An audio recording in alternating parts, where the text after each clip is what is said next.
So fucking loud. Hi everyone.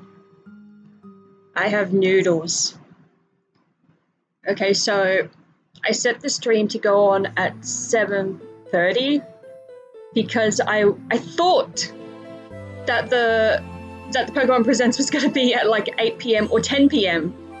and I guess I just guessed at the wrong time, and it is going to happen at 10 p.m. my time, so who's ready to do some bullshit with me until then? I would do an art stream. I mean, I've actually got some sketches ready to do an art stream if you guys wanted that, but instead I've actually got another idea planned. I haven't set it up properly, but we'll get to that. Just stay on the screen, everyone. I'm gonna keep the screen on for you. I'm just gonna set that up really quickly while I eat my noodles. Cup noodles are great, by the way. Oh, and I hope you're enjoying the depressing music. God, Ace Attorney Investigations is such a good series. Play it. If you have the time to, like, seek out the fan translation if you can. Let me just get my Word documents out so I can start doing this.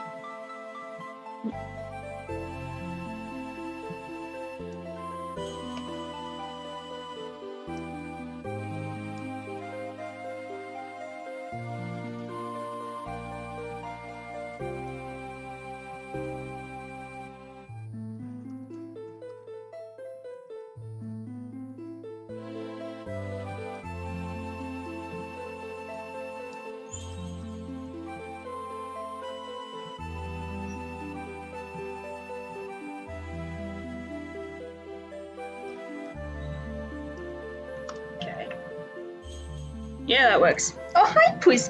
Oh, that's documents, sweetheart. Hi, sweetheart. No, get off the No. Those are important documents. My cat is now resting on my passport and my birth certificate and her vaccine documents and oh my god. Anything that's a book you love to sit on, don't you? Yes, you do. You do. You're not bending them, so it's okay. As much as I love this song, let's pause it and guess what we're doing today. Let me just see if you guys can actually. Oh wait, shit, you can't see it right now. Here we go. This is what we're going to do until the Pokemon Presents. We are going to look at Pokemon VGC cheating scandals. If you're wondering why this topic specifically, I can't remember why. Well, okay, I'm pretty sure it was it last year or the year before that someone accused Wolfie VGC of cheating in the Players' Cup. That's what got me interested because I saw Wolfie's response to it, and it got me thinking, how does someone even cheat in the VGC scene? So that's what we're doing today. We're going to do some boring-ass research and react to some videos that go over it. A certain PokeTuber that is pretty infamous in the Pokemon community will probably pop up. We'll probably have to react to some of their videos. I don't know. Wait. Give me a moment. I'm sorry.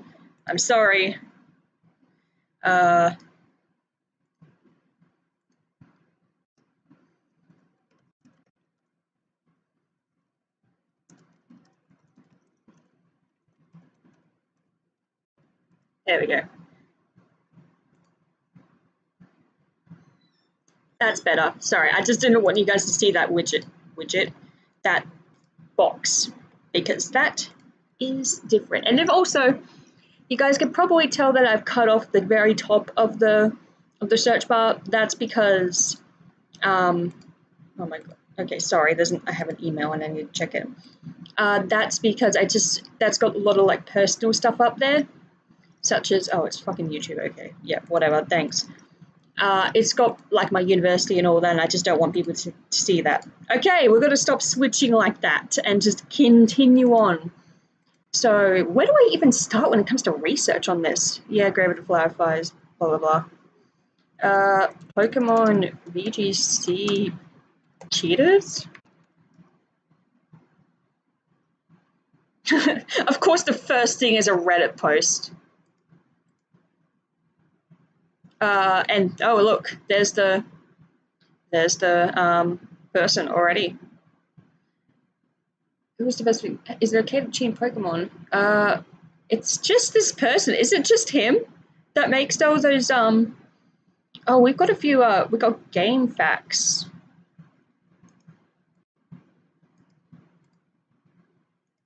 Cheating prevention. Let's look at those. Reddit's not a good source, but it's a good start. Top VGC players are openly cheating and no one cares. If you're not going to put the time and effort into actually play the games, especially now that making a competitive team is basically handed to you on a silver platter, you don't belong at VGC and should stick to Showdown. I don't care if Jenning is quicker than building a team. Who has time to play? Bullshit cop out. Blah blah blah. Fully competitive team complete with breeding EV training in under 5 hours. I've done it 3 times now. To be fair, I've done it as well. Company knows that they're doing this and nothing is bastardization. Damn it, vote me all we want. Just call a spade and move the hell on. It's a shovel. It's a spade. Comparing a chess player who crafts their own wooden chess pieces made from the finest type tree versus a chess player who buys cheap plastic pieces. None is better than the other until they sit down and start playing. Fine with that though, there are top-level players who play the game at its best. There's no cheating involved during their battles or skill. Go hate on them for not having Pokemon breeding skill / will. Long as it's a legal gen, attained legit, then it's no matter how it's attained, it doesn't give any advantage. Any modifying of the game files by unauthorized means, making gens 100% illegal. Okay. So whoever, if it will load, Twitter. I never knew Stack Attacker could learn Drill Peck. Damn, me neither. The Uber driver who didn't. Okay, that's got nothing to do with it. Okay, we'll look at that later. That's the one here. What was it? This? Yeah, this one I can understand that because what matters is the battle and not what actually leads up to the battle. But if the team itself is not legit in the first place, then it shouldn't have made it there. And as this person says, the terms forbid any modification of the game files, which includes genning. So, thread, what a better hex checks 9% of plays for VGC is getting the boot. Okay. Damn based replies. Yeah, you could spend 1,000 hours breeding the perfect mons and it wouldn't make you a good player. I'm not a good player. I may have got the top 7.3% in the recent tournament, but I'm not a good player. Has triple A's grind anyway. Hacked mons provide an unfanned advantage. Legally hacked mon. How do you legally hack the game if genning isn't allowed? Doesn't affect the skill base. Yeah, that's the thing. It does not affect the skill based. Yeah, if you're passing off 6 IV hacks Chinese is legit and selling gender event ones without the Wonder card, the EU are scummy. Exactly. Although it's fun to get them through Wonder Trade. Oh, that damn bird. That's interesting. Pokemon from Twitch subscribers and the like unknowingly break the rules. No obvious hack gen, especially since this is a tournament for fun. Well, is it for fun? I don't think there was prize money involved either, though perhaps got paid for participating. The team has a Stack Attacker with Drill Peck. They're not my Pokemon, so I'm not cheating, right? You do. I think even if you get Pokemon from other people, it is your duty to check to check if they're legit. Definitely. I don't know about this tournament in particular. I just wanted to look at the different types of cheating scandals. Do I have too many things open? Oh my god, it's FAQ. I want to grab your nuts, grab your balls. I want to take a handful. How they double check, but are world champs, so they probably got away with it. Isn't this the most notable I got all the way? I'm gonna get bad Pony Pachirisu. Rush 1 2019. Yeah, okay. I don't know. This isn't new. It's not an issue unless they accidentally make something illegal. no main top players and no one actually manually create the teams. Yeah, we do practice a lot on Showdown. I do a lot of practice on Showdown, and then I make my team. Once I feel that the team is like really good, I make the team myself. I do all the breeding because I have that. I guess you say I have that skill. I have the skill of breeding and training and all that. It's really easy now. I can do it since X and Y, but definitely not before. She games any use for this kind of thing. Days trained and test something that takes minutes online. Well, yeah, we just do it online. Showdown isn't the problem. It still takes a good bit of time to prepare a single Pokemon for a single set to try out. Yeah, you have to scrap a lot. Showdown isn't the issue though. That's not what I was looking at.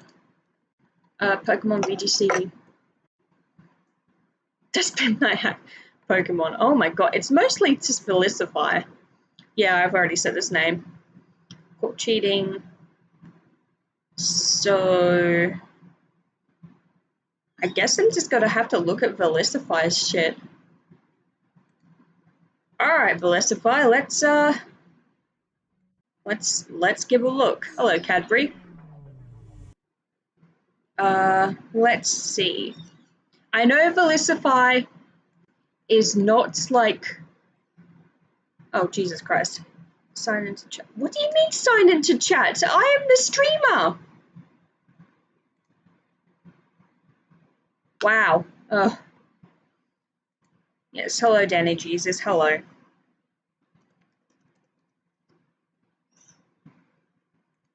What was it? I know Felicify isn't the most, what was it? You know your game has a cheating problem. Yeah, thank you, dude.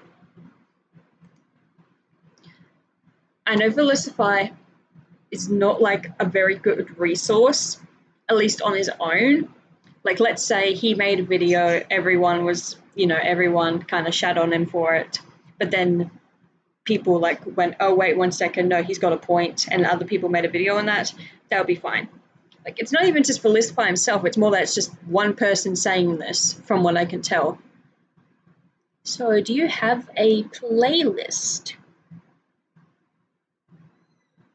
Wi-Fi battles. I can't tell.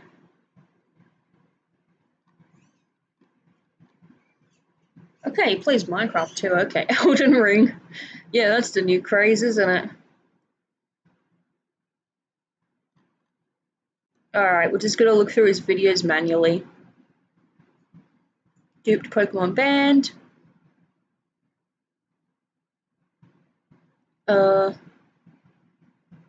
Real, wrong. Happened again. Unite. Different kind of Pokemon. Okay, I can't see. Maybe I should have just stayed on the fucking page that I was on before.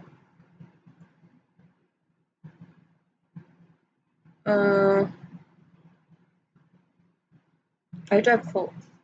Yeah, that's A-Drive. That's not... Okay. Let's go back.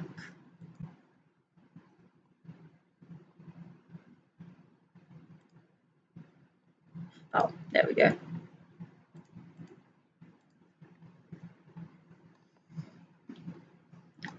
Videos. There we go. This will help. 2018, 2021, 2018, 2018, 2016. Wolf Click. It's usually Wolf Click. Damn, dude, you've got something out for him.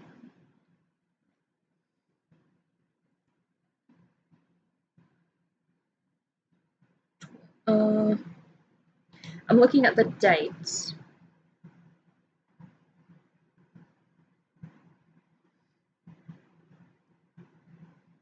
Okay, we're going to start with the 2022 ones. Is there other... I've seen a few other people.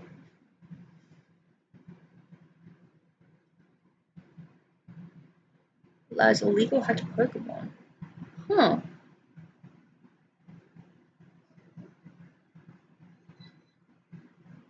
cheating in Pokemon, the fine, the bad, the scummy. Yeah.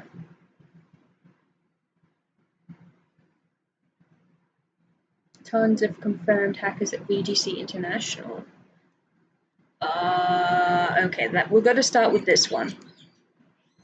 This became more of a look at Felicify than actual research. We'll see what he says, and then we'll look into the actual claims. It's gotten so bad in VGC that the Pokemon Company only has two options right now. One, lock the doors of the International and ban everyone inside, or two, allow hacking in the rule set. That doesn't sound favorable for anyone. Sorry, I'll turn the volume up. No matter what you pick, but this is what it's looking like, guys. We have Pokemon PhD, well-known Pika-Hex, hacker, Jinner, whatever in the VGC community. This is what he's asking right now. I have a favor to ask of capable London competitors. Pretty much people with Pika-Hex, modified games, systems, or anything like that. Dump me a copy of your save file post-battle box, preferably before as well. Pretty much what he's asking is, hey, I want to read the save file to see what changes there are once your battle box is locked. That way I can reverse engineer it and find out what the hack check is doing. Therefore, we can hack better Pokemon for the future VGC events. And it's that big. Just shameless, fearless. Yo, you guys know who you are. There's a majority of people hacking at this international VGC event with top worlds players that have been busted for hacking before. Well, they're back and they're still ginning, PKXing. They're doing whatever. They're illegal right now, and then there's a call out to them like, hey, if you're there, if you're cheating, go and send me some game files. You know how to do that because you're a cheater, and then I can go and figure out what's going on right there. So we can also go and look at some of the people responding. Puddles VGC. He needs to be banned on the spot. I can maybe do it if I get my hands around a computer sometime. He's hacking, and if he gets a hold of a laptop and can transfer over the files and make a save copy, boom, that's a hacker right there. We found him. Same.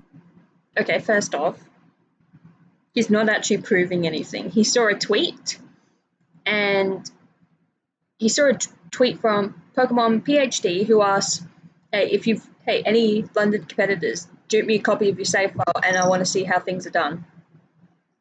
That's basically all he's asking, and so those competitive ones are going, yeah, sure, I'll do it. Yeah, I'll send it to you after the tournament and all that, because they want to figure it out. Maybe they want to figure it out to make it better instead of getting away with it. Because if they were truly like, let's be honest here, the Pokemon Company doesn't always step in when it comes to stuff like this. But the player base might. And if the player base can figure out someone is cheating and can make enough ruckus, then something might actually happen. And that might be what this is for. With Vovi or whatever it is, I can help with this. Get these guys banned. These guys should be struck down immediately. And it just gets worse from there. So remember when I was talking about that guy that had the Beast Ball and he privated his account and he said he was sorry and stuff? Well, I mean, this is where things start getting really interesting because he had a person talk to him, put your Twitter on private, click protect my tweets so you know who can't stalk you. And of course that's going to be me because I'm the one that's going to search through and find out who is cheating. And then shortly after this tweet right here, he made his account private even though he was receiving absolutely no hate from anyone about the hacked Pokemon because the community supports it. Remember, we had Judy Azraeli. I like how he's the you-know-who of the Pokemon community. That's kind of funny, though. That's kind of funny. What's also, like, really fucking funny to me is Phoenix right here. Because I'm a big-ass Ace Attorney fan. It's kind of just seeing him in a video like this. I mean, I see it all the time in these types of videos. It's still really funny to me. I wonder if he knows that this specific, like, Phoenix Wright design is from the Dual Destinies and Spirits of Justice. He was the one that was saying, no, it's okay that you're cheating. Just keep competing with your cheated Pokemon. It's okay. So that's an issue right there. And we keep going deeper. So the rest of this video is going to be exposing tons of VGC players. I think that first tweet is all we really need to just kind of show how big of an epidemic the cheating is. That so many people are cheating right now that you can just kind of call and be like, yo, just go and give me the files because I know you're cheating right here. Well, We have Marcus right here. He is complaining that people are actually cheating mid-tournament. Changing EVs between the tournament. Okay. Meadow Plate instead of Miracle Seed? Not okay. Pretty much he's mocking the rules because the Pokemon team sheets, the Pokemon Company is over-enforcing them and creating a lot of problems for people, even though that the Pokemon Company isn't checking the EVs before and after. So people are coming back from day one saying, oh, this didn't work. Let me change my Pokemon mid-tournament, which is against the rules, and then bring new Pokemon in. And since they have Poke-Hex, since they're already hacking and cheating, they can easily modify their Pokemon because they never had time to make the team legitimately in the first place. And they certainly don't have time with like the 14 hours between days to change entire Pokemon like that. So this is kind of admitting like, yeah, there's more cheaters there. There's more people hacking. Possible Pokeballs, okay. Changing EVs between the tournament, okay. Metal Plate instead of Miracle Seed. Jesus Christ. I don't know the context of this, unfortunately. If that does happen, like changing EVs between the tournaments, that really fucking sucks. Because EVs make a big ass difference. And if you don't like put them down properly, you're gonna get destroyed. If you don't organize them properly. I have seen how much of a difference it makes over my slow progress of competitive battling, even if I'm still like new to it. I've been doing it since, I'd say, X and Y is when I got into the breeding aspect, and Sun and Moon is when I started started making the teams themselves, and Sword and Shield was my debut, you could say. If that's true, like back then, because this is 2016, so this would have been Oras? I think this would have been Oras. Either Oras or like the start of Sun and Moon. If that happened, that is really, really sucky. Because they do make a big difference. Impossible Pokeballs, what difference does a Pokeball make? Let's be honest here. Impossible Pokeballs, Pokeballs don't make a difference whatsoever. If they have an impossible Pokeball, like, yeah, you could point to that and go, that's cheated. But at the same time, Pokeballs don't make a difference. So really, Pokeballs don't make a difference. Same with Meadow Plate instead of Miracle Seed, not okay. That sucks. And changing EVs sucks. Impossible Pokeballs, okay. Pokeballs, who cares? There's people that are breaking the rules to gain an advantage. Like, this is an objective advantage right here. Changing the EVs during the tournament is absolutely an advantage because that's going to make it to where if you're expecting something, like you've already faced this trainer before, or you can already get an idea of what they're running, what kind of sets and spreads they're running, well, if they change that up on you, that's going to put you at an extreme disadvantage because they were not allowed to do that, and now they're making their Pokemon team stronger against the rules. It's just kind of poking fun at it. The Heck Check isn't detecting these EV changes. It's not detecting the impossible Pokeballs like the Beast Ball Porygon. The judges at this international are so incompetent to not be able to catch this that they didn't ban the guy. The guy dropped instead. So that's a pretty big issue right here. And then people are getting hit. Wolf Lick, his Porygon, he wrote Porygon on the sheet instead of Porygon 2, so he's not allowed to use his Porygon tomorrow. Same with this guy's Gastrodon. So Marcus had a Given no one knew that the team sheets were needed until registration, they shouldn't be so heavily weighted. I'll give you one guess to guess who lost their Porygon. Sorry, Porygon 2, not happy. Oh, that sucks. Not that it matters much, but I added Gastrodon the night before and had the right nature on the team sheet, but took the wrong Gastro in game. Oh, that sucks, mate. Gastrodon, he brought the wrong Gastrodon. Now, my experience with making teams is that I have one Pokemon for each because it takes a while to breed. It takes a while to build up these teams, and I don't have multiples of the same Pokemon for different sets and stuff, but this guy does. So it's likely that he has a lot of different Gastrodons that he's been genning or receiving in this kind of way to where he could accidentally pick the wrong one and then enter that with the tournament even though his sheet says something else. And then no one else knew that team sheets were needed until registration. They shouldn't have been so heavily weighted because now people are getting game losses. They're losing entire Pokemon from their teams just from having the wrong ones. But I think that that also shows more hacking. That shows more people using illegal Pokemon if they don't understand their team enough because they just received it. They didn't work for their team at all. So just kind of scribbling things down, then realizing it's wrong because they didn't put any effort into understanding the legality of their Pokemon. What? Wait, what? Okay. So his argument for this cheating one is that the reason that they're losing is because they just wrote down what they needed. They wrote down whatever team that they thought, and they're losing because they haven't had any practice with them. I don't understand that argument because, well, at least with Wolflick, we know that he's competed before and he's used Showdown before. I would assume that these people have used Showdown as well, so they would have had practice regardless. It's more that, well, the team registration is so heavily weighted that when they bring the wrong Pokemon or write down the wrong thing and they can't use said Pokemon, then things go to shit. That's more what I'm grasping.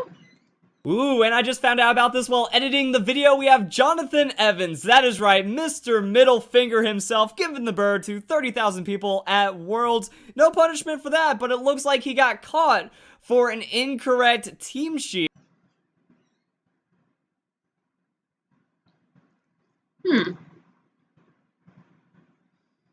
Who just spoiled for party seats for Marcus, Sadler, Wolfglick, Jonathan Evans, Eduardo Kunchel, which Swiss Dolly round effects plus penalty. Party sheet checking for further cases could also increase. So that's something right there. It just kind of shows, like, well, how are these people getting caught? If you're playing Pokemon legitimately, these are the kind of issues that you shouldn't have. And also, we saw from his Worlds report that his team very incredibly likely to be hacked. I mean, perfect 6 IV Kyogre, Groudon, 0 attack on that Kyogre, also Hidden Power Water on his Pokemon, specific, very hacked looking Pokemon from his team. So again, I mean, it's not impossible to get, well, that depends on the gen. It might have been impossible for Oras. But if this was Sun and no, this would be Oras because when was Sun, Moon, BGC? They had the 2019, 2018, 2017, BGC 2016. Honest Division. This looks like Oras. Okay, so it was Oras. Okay. Oh, this is the one that Wolfglick won. Okay, fair enough. Wait, why didn't I know that? I knew he won that one. Okay, the 0 attack, whatever. Like, you can get that. We've seen that you can get that. 5 IV, I don't know about the 5 IV. I unfortunately do not know enough about that to actually look into it. Well, I will look into it more than I just can't say it right now. all it does is link. All it does is link together. So now we can start making these connections. So Marcus, here's the squad. Squatted up with Wolflick and a lot of other people, and now this is where we start making connections to even more hackers. So Wolflick cheating out Escuro VGC. This guy I already busted before because he is the #1 PK Hexer, self-proclaimed #1 PK Hexer in Spain. So we have Wolfglick, who has been caught with cheated Pokemon in the past, retweeting a joke tweet about cheating from someone he is in contact with who has cheated Pokemon in the past. Also, did want to go and bring up that the Pokemon that Wolfglick used at Worlds were not his and perfect. And obtained by seemingly the same source with Italy. So there's something fishy going on between Wolfglick and Escuro and all these other people that are going on. But I wanted to keep going with the connection. Cherish for Pikachu.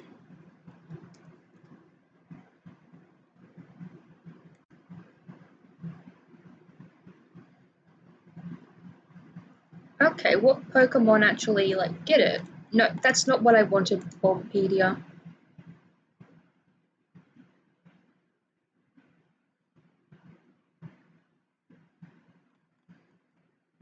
Let me try this. All Pokemon in Cherish Balls.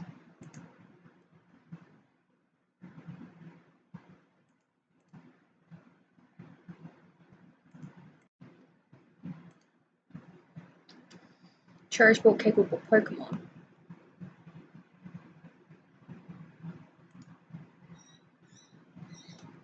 Oh god, wait, let me get rid of some tabs because holy shit.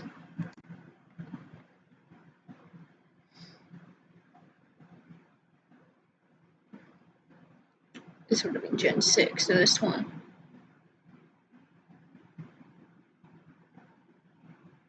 Cherish Ball. Pikachu's not that far. Cherish Ball. Present Pikachu, Europe and Japan. And there was I do remember that there was a Dream Ball like thing with Wolf Click as well, but this shows that yes, those are possible. So Cherish Ball's fine. That's all that caught my eye right off the bat. Meow, meow. Hey, sweetheart. Hey.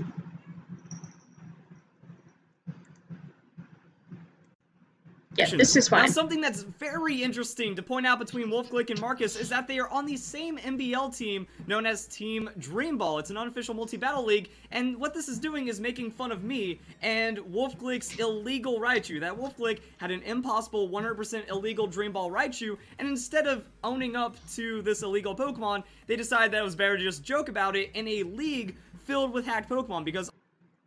Well, I just proved that there was one from a Japan-only event that you can get a Pikachu in a Dream Ball. You just evolve Raichu. So I wouldn't say it's out of the realm of possibility. Online Pokemon Battle Leagues, especially for YouTube, are going to be primarily with hacked Pokemon, and another person or another team in that league is Duncan Kneedeep and Hoodlum Scrafty, known as Team Views. Again, another jab at me, because I just make all these videos for views and drama and stuff like that. So instead of being mature about it, they decided to turn their hacked battle league into a joke against me that actually proves the illegal Pokemon that are in the community, and we already know for sure that Duncan Kneedeep cheats his Pokemon and advocates for hacking. He said on Twitter many times that he is okay with people hacking their Pokemon, and he does this all the time for his YouTube channel with his free-for-alls, multi-battles, and all kinds of battles that are going on with his channel. Also, he works directly with Hoodlum Scrafty, who has a pirated copy of Pokemon Sun and Moon. His Let's Plays were also dated for November 14th, when he was trying to upload them, thus showing out an early copy of the game and was uploading early videos of it, while also being a part of hacked battle royales and hacked free-for-alls already in Pokemon Sun and Moon. So all the connections of just non-stop PK hexing, non-stop hacking. Okay, so hacking in Pokemon for like multi-battles and fun little events on a YouTube channel, completely fine. You know, there's no money involved. There's no monetary gain other than, you know, the YouTube channel, but the game does not suffer.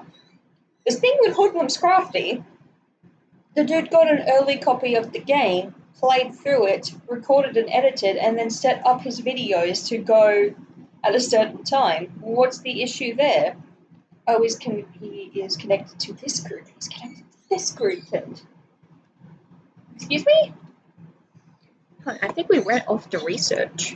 It just keeps going deeper and deeper, so let's see what the rest of the squad is up to as well. So we have a couple of people right here. Bill is saying, you know, make sure you know the most important illegal moves and abilities. Call a judge once you find an opponent using them, because it's anticipated. It's anticipated that cheating is going to be that rampant that you should memorize what the illegal moves are. That way you can pin someone for cheating. But then we have Haricot. This guy responded to him and says new PKX legality checker does that. Now, why would he be telling him this unless he is familiar with PKX in some way? Like, hey, you can run that through the legality checker and it actually flags these things for you so you can understand it a little better, and also make sure that your team isn't illegal as well. Well, this guy, oh my goodness, Haricot, mega cheater. All he does is talk about PKX. PKX Live, going for PKX, provides the previous version of PKX, PKX this. Now, something that is unsettling is that Haricot is at this event right now. He should be banned on the spot. He has talked about PKX before. He's talking about the illegality checker for the current generation, and he is very versed in PKX, while also having a very likely pirated copy of the game. Because here we have it, November 19th, just a day after Pokemon Sun and Moon was released. He has a full guide for catching the Tapus, but he's European, and they got a delayed release. So he either received an early copy, or most likely, since he has a DS that's capable of PKXing, he has homebrewed software, he has all these things in his favor, and it seems like with the rate that he put out his LP, and this in-game, late-game content, and a full, well-edited... I'm just gonna pause that right there. Who the fuck's texting me? No one. Fuck you too, phone. Okay, but is this actually affecting what's happening in battle? The outcomes of battles, is he bringing these illegal hack teams into competitive? And for this one, for him having a hacked copy of a game, funny thing about that, before Legends Arceus came out, a lot of people were showing off a few little things of the game. So I really don't see what the issue is here. Is it because he's a competitive battler? It's more that this happens anyway. It's more that, yeah, it happens. It happens, and in some ways it can be kind of sucky. But if it's not affecting the actual tournament or someone's chances of winning and getting a monetary gain, and it's literally just all for fun and games, I don't see the issue. Also, 53,000 subscribers. He could have gotten a copy early. It's possible, just as possible. Video that he had access to the game before launch via illicit methods. So that's something to keep an eye on right there. As I was connecting names together, I found Velocity VGC, restarting my Omega Ruby so I can play on BattleSpot. I wonder what it feels like to play Pokemon stress-free for once, because back in Omega Ruby and Alpha Sapphire, there was a lot of banning going on that you would get BattleSpot banned if you were caught with illegal Pokemon and a modded kind of game cartridge as well. No, I haven't been banned yet. You only say, I haven't been banned yet, if you're doing something that would cause you to get banned at some point. So he decided to wipe his entire cartridge so he wouldn't be able to get banned on the BattleSpot once all of this was coming out. Also, we can find out that he is also at the International Challenge right now, so incredibly grateful for the opportunity to compete in London today. And even though he has experience with modifying his cartridge and hacking his Pokemon, and he's connected to all of these other people that are using BK Hex, that are cheating at this event. So he was also working with this guy, Sanvi VGC. So Sanvi comes into the picture, and then he's talking about ginning and stuff. So just because I use a shiny Bronzong by mistake doesn't mean I'm bad at ginning. Feel free to hit me up as well. I'm better than this guy at ginning people that are going to US Nats. So this was back in Nationals earlier on in the summer. People going to US Nats, if you need help with ginning your mons last minute, hit me up. So Yuri VGC is one of the guys that's also providing these illegal Pokemon to a lot of the top VGC players for last minute team adjustments, and there could very well be a connection to all of the people that I've talked about in this video and their potentially illegal Pokemon from this guy right here. So it keeps going even deeper because Yuri VGC has talked with Pokemon PhD. It comes full circle. It's all a group of friends that go and cheat at these large events, and that's why they are just breaking the rules, and this is why the Pokemon Company is scared. The Pokemon Company has to turn a blind eye, or else you lose 99% of your competitive scene. That all of the top VGC players, they get exposed, they get banned, and they are breaking the rules, and then you have nothing to show for it. That's going to make the Pokemon Company look bad, but also makes them look really bad when all of this gets exposed. So what does the Pokemon Company do? If they allow hacking, Nintendo's going to be pissed because that's encouraging modification, that's encouraging TOS breaking, that's encouraging pirating software, save file modification, it's encouraging all these illegal things. So the Pokemon Company is probably just tied to where they can never allow hacking because it's kind of illegal on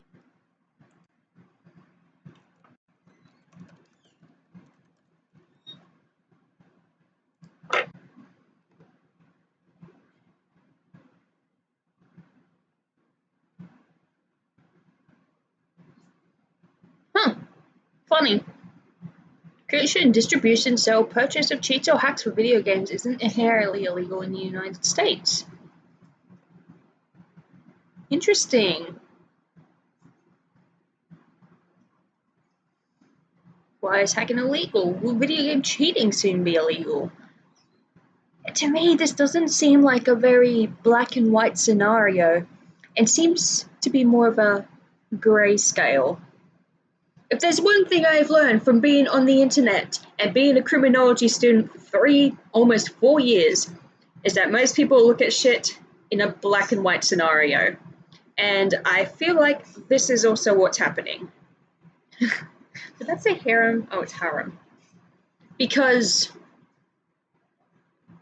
look, I think we can all agree that there are some things that, you know, like most situations are grayscale. You can look at some things and go, yeah, that's bad. You look at murder and you go, yeah, that's bad. But even something like that can have a grayscale sometimes. Because then later you hear, oh, this woman was being attacked by their abusive husband, and when they fought back, they accidentally took their life. Grayscale. Obviously, that's a very, very extreme example, but it really shows that nothing in life is grayscale. And that kind of includes this, because going back to this, these players could in fact be genning. They may be very good at PK hex or whatever they use. That doesn't necessarily mean that they're actually using these in these tournaments. And if they are using these in these tournaments and Game Freak wants to do something about it, I think Game Freak's best bet, instead of banning all these players, is to find other options to make things easier. Because going into a battle and not being allowed to make any optimizations after is sucky, but that's the way we've been playing for ages. I think a good way for Game Freak to actually fix something like this would be to allow this. I don't know to allow genning per se, but to allow modifications. Allow this stuff to be done during these big tournaments. I think would make it much more interesting. Use the same team, but you can alter IVs, or use this or use that, or at least put them in little tournaments to test them out first. I don't know. I'm just bouncing off ideas right now, but basically, these things are nuanced, and Velicify is kind of looking at these with a very black and white lens. This is, these people are connected. One uses genning, so it's very possible these people use genning because they're all connected. I mean, yes, but also very likely that they don't. What's it called? What's it called when you look at a situation looking to say something? Confirmation bias. There we go. That's something you're not allowed to do when you're looking at stuff like crime scenes. You are not allowed to walk into a building going, it's probably a suicide, because when you get to find the body, you're just gonna, yep, it's a suicide, when really it was a murder. You just let the murderer get away. So, I haven't finished the video yet, surprisingly, but let's type out what we've done. So, allegations since 2016, majority come from Velicify. Illegal Pokemon such as Green Ball Raichu. Look into that. What was it? Cherish Ball Raichu? Cherish Ball Raichu. Look into that. Oh, fuck. Wait. Because I am Cherish Ball Raichu. So that's with the wolf stuff. Genning Pokemon doesn't mean they use it in the actual tournament. Other possibilities to make this healthy. Or this healthy.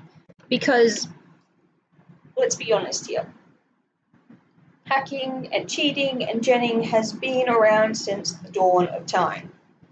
And even though things have gotten easier, they're still going to be around.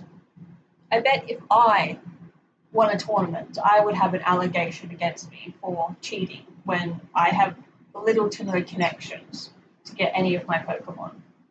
I think the only connections I have was that one time I asked one of my friends, hey, do you guys have a hidden ability Excadrill? And then later on I got a hidden ability Excadrill myself and went, okay, never mind guys, thank you though. I think that's the most. Because I can sort of understand where he's coming from. Sort of. It's more that he will look at tweets and make a connection from that and look, and he does not consider the other possibility. Yeah, he said, they could have gotten an early copy of the game, but it's more likely that they did this because they are known for that. That doesn't always mean that, though, at least from what I can tell and what I've learned. So let's continue on. Let's try and finish this video. Many different levels, but also they're afraid to ban this because then they have no competitive scene left, and they have to make themselves look bad because then all the other years, Ray Rizzo's Dream Ball Aegislash, well, that's an illegal Pokemon, and then they...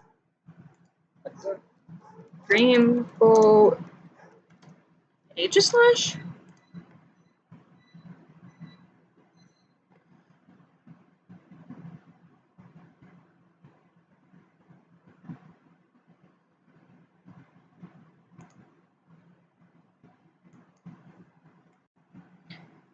I mean, I already said that Pokeballs don't, they don't matter because it's just a fucking Pokeball. But let's see. Dream Ball, what was this? Possibilities, cheating. Calling isn't new. Huge prevalence of hat Pokemon online, be it Pokeball Bank or Global Trade Station. Ray Rizzo, okay. Who has even appeared in the Pokemon games. I did not know that. Exclusive to the Dreamworld feature. Closed down on January. Shouldn't be possible. Run the 137 mark. Aegislash use in the competition should have been acceptable, but it must have been bred with parents that had been hacked. Parents might pass down the Pokeballs they were caught in, Rizzo explained. Yeah, they do. No advantages over other Aegislashes. He doesn't plan on reusing the Pokemon in the future. Yeah, the Pokeballs don't make a difference. Sure, as I said before, yeah, you can point at them and go, that is hacked. And you should point them out, but unless they actually make a difference in battle, they probably shouldn't, although the rules of the competition clearly state that something like this isn't allowed. Been allowed to compete. Dream Ball doesn't actually affect the battles. It's technically not a big deal. On the other hand, it's evidence that there was tampering somewhere down the line in order to make the Aegislash. Yeah. Event officials had the final determination regarding the legality of Pokemon. Haven't addressed the controversy at any rate. Yeah, if the moves, EVs, IVs are legitimate, who cares? Breeding and torture. Beautiful. Yeah. And they do have the last say. It's like a court case. Even when things may seem to go one way, ultimately it's the judge and jury's final decision. And we don't have an effect on that. Okay, that was an interesting side bit. Let's actually try and finish this video. They went and encouraged him by making him a commentator for VGC events. You rewarded a hacker by giving him a job, and then now you're going back and punishing hackers. Also, Wolf Glick, they gave him a copy of Sun and Moon early to review the game. even though it seems very likely right now that he has had access to illegal devices and illegal Pokemon. But yeah, quite funny to me when I got PKX after playing at Regionals, and I discovered that my Talonflame didn't have QG as its egg move. So talking about like Quick Guard Talonflame or something, as Pokemon PhD is breaking down like whatever's going on with PKX right now, showing that he has access to the software, showing that, you know, these people that are PKHexing and Ginning, they just all work together to try to help out all of these top VGC players. And then, who remembers Ian? Ian is a little bit of a complex story right here. Feels so guilty for doing this in the middle of the convention center side event area. So this guy, he is a well-known VGC player. He's been on stage, he PK hexes his team, and he was the guy that gave Enzo his hack team for the Juniors National Champion. So Junior National Champion, I already exposed because he said he got his team from his brother, and his brother is an avid PK hexer. And here we even have another shiny Smeargle that he PK hexed in the game really early on. Look at this, November 15th, pirated game. So just in case people were thinking Ian might not be pirating, you know, maybe this post about him using PK Hex at Nationals is a joke. Well, he has a pirated game, he has PK Hex, he has a Dark Void shiny Smeargle. Guess what Enzo had? Dark Void shiny Smeargle. So he hacked for his little brother that ended up winning the Nationals for Juniors. I've already done a video on this, but just keeps going in more and more. And guess who's at the event? Yep, he should get banned as well. How he hasn't been banned yet, I don't know. Well, Marcellino only had 5 for a while, I didn't. This is my actual team, by the way. The early tweet was a joke. After my Nationals video where he admits to PK hexing and then going on stage. Where are you, Pokemon Company? You gotta step down. I've showed people that are blatantly hacking. People that need to get struck down almost immediately because they're like, hey, I'm at the event and I've openly admitted to cheating or directly engaging with cheaters. So that's pretty much all I have to say right now, guys. This took a lot of digging. I hope you guys at least enjoyed the effort of trying to expose what's going on in the VGC community. Pokemon Company, they've backed themselves into a corner by not punishing Ray Rizzo. I feel that everyone's like, oh, we can get away with blatantly illegal Pokemon now. And then the Pokemon Company has slightly shifted their rules. They keep changing their rules, like you will be banned to you might get punished for having these illegal Pokemon. Oh, by the way, the hat checking index works differently than all of these other things that are stating about hatched Pokemon. And illegally manipulated Pokemon, well, the index trumps that and there's no mention of it. So it seems like the Pokemon's trying to skirt around it, and now we have people that are just modding their games. Like, I don't know why the Pokemon Company isn't punishing this. This is illegal behavior.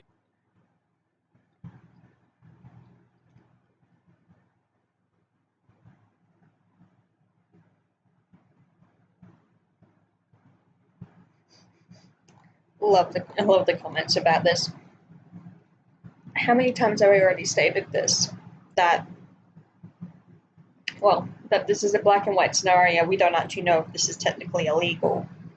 And that Pokemon Company have the final say. And if they're not saying anything, then it's free game. You can be as angry as you want. And that's just how the cookie crumbles.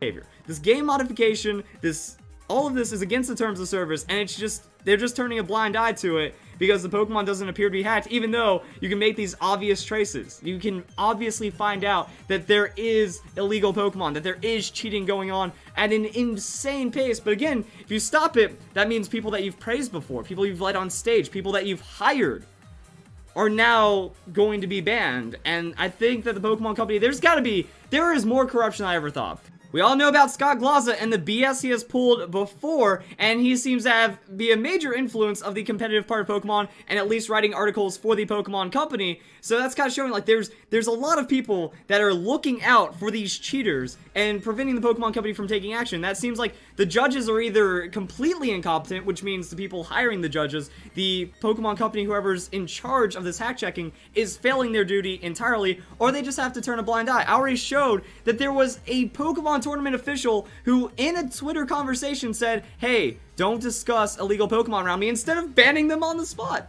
Like, that's what you do. You don't go, hey, you shouldn't do this around me. You go, oh, thanks. You get busted now. You know, that's how an impartial judge is supposed to work. But it seems like everyone is failing at this point when it comes to Pokemon Company, and it's just an absolutely sad thing to see. But like I said, they're kind of backed into a corner right now, and I will not stop pushing this. Like, when it's this easy, when it's this easy to go and just catch non-stop cheaters at these large events. Like, the International is the Nationals. It's almost like it's pretty much mini Worlds right now. Does this...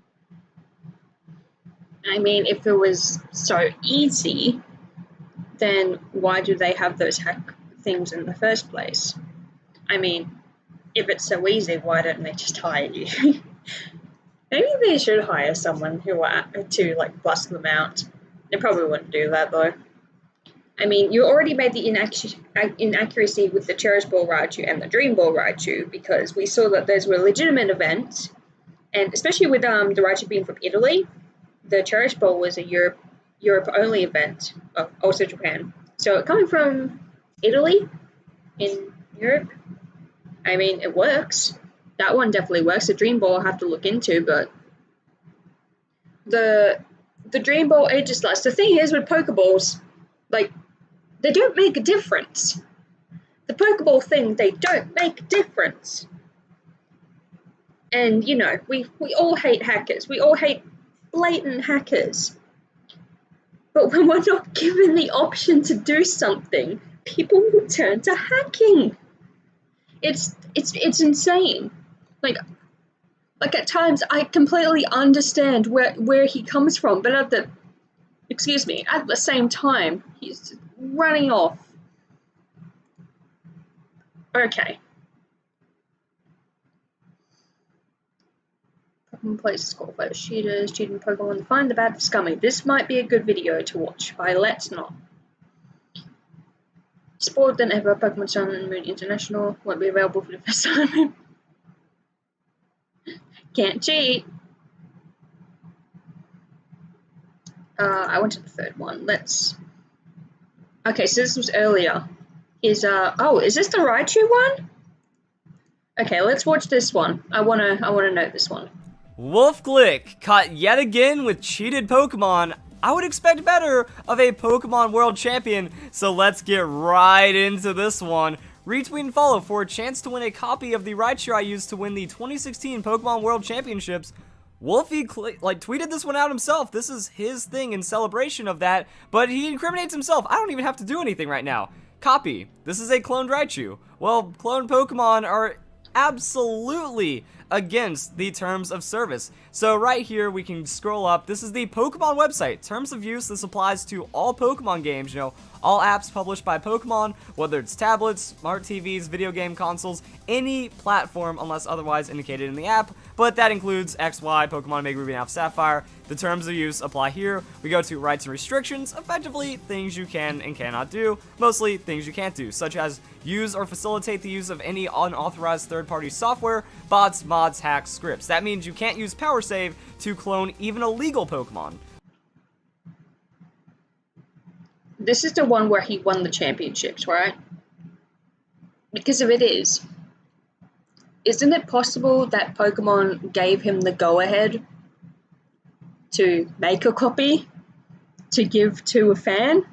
Because this isn't the first time that they've done that they have made copies of Pokemon to give to fans. That's an indication.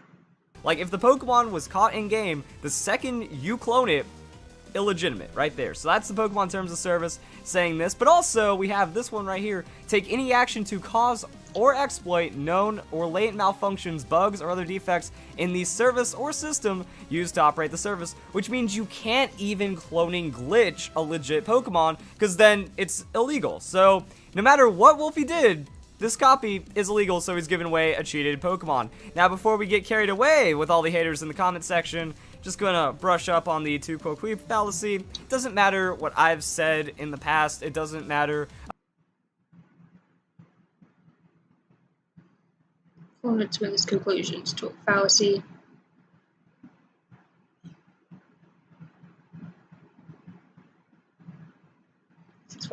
No, I agree with him on this. It doesn't matter what he says, like what he's done in the past. If he makes a good argument, I'm gonna listen, and that doesn't care. I don't care. I'm one of those people. You could have done the shittiest things in the world, but if someone makes a false claim about you, I will point that out. I will say, hey, that's false. Don't spread that information around. but they're a horrible person. Well, then punish them for what they actually did. I'm that type of person, and I agree with this.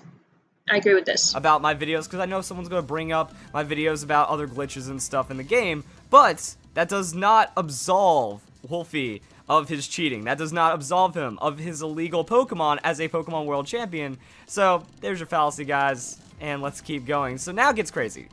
There's been like 3 actions that I've called Wolfie out on, and it gets even more sketchy because he made all of his videos about me private. No apology, even though I proved that he lied about me. I proved that without a doubt he is using an illegal Pokemon. Like, there's no question there. There's nothing that you can use to defend the Dream Ball Raichu. That it cannot exist through normal gameplay, no matter.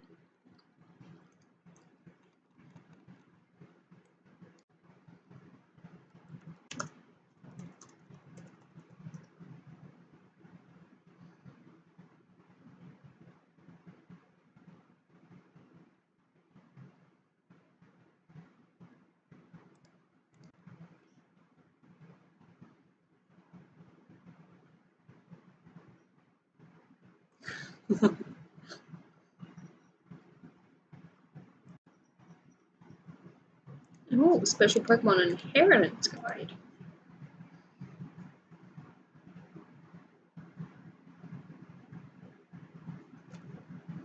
To Dream Ball Pikachu, it's a special event Japanese Pikachu in Gen 5. I'm not sure. As you breed a Pokemon whose mother is that type of Pokeball. UK event, but not the US. Yes, it's possible to evolve if you want. No, it's possible. If it's a female Pikachu that he got or someone got from the Dream event, from that event with the Dream Ball, and then they breed it, the Dream Ball is going to be passed down to the child, and thus the Dream Ball is legitimate.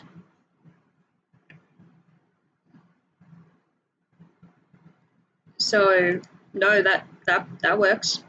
Yet Cherish and Master Balls cannot be passed on.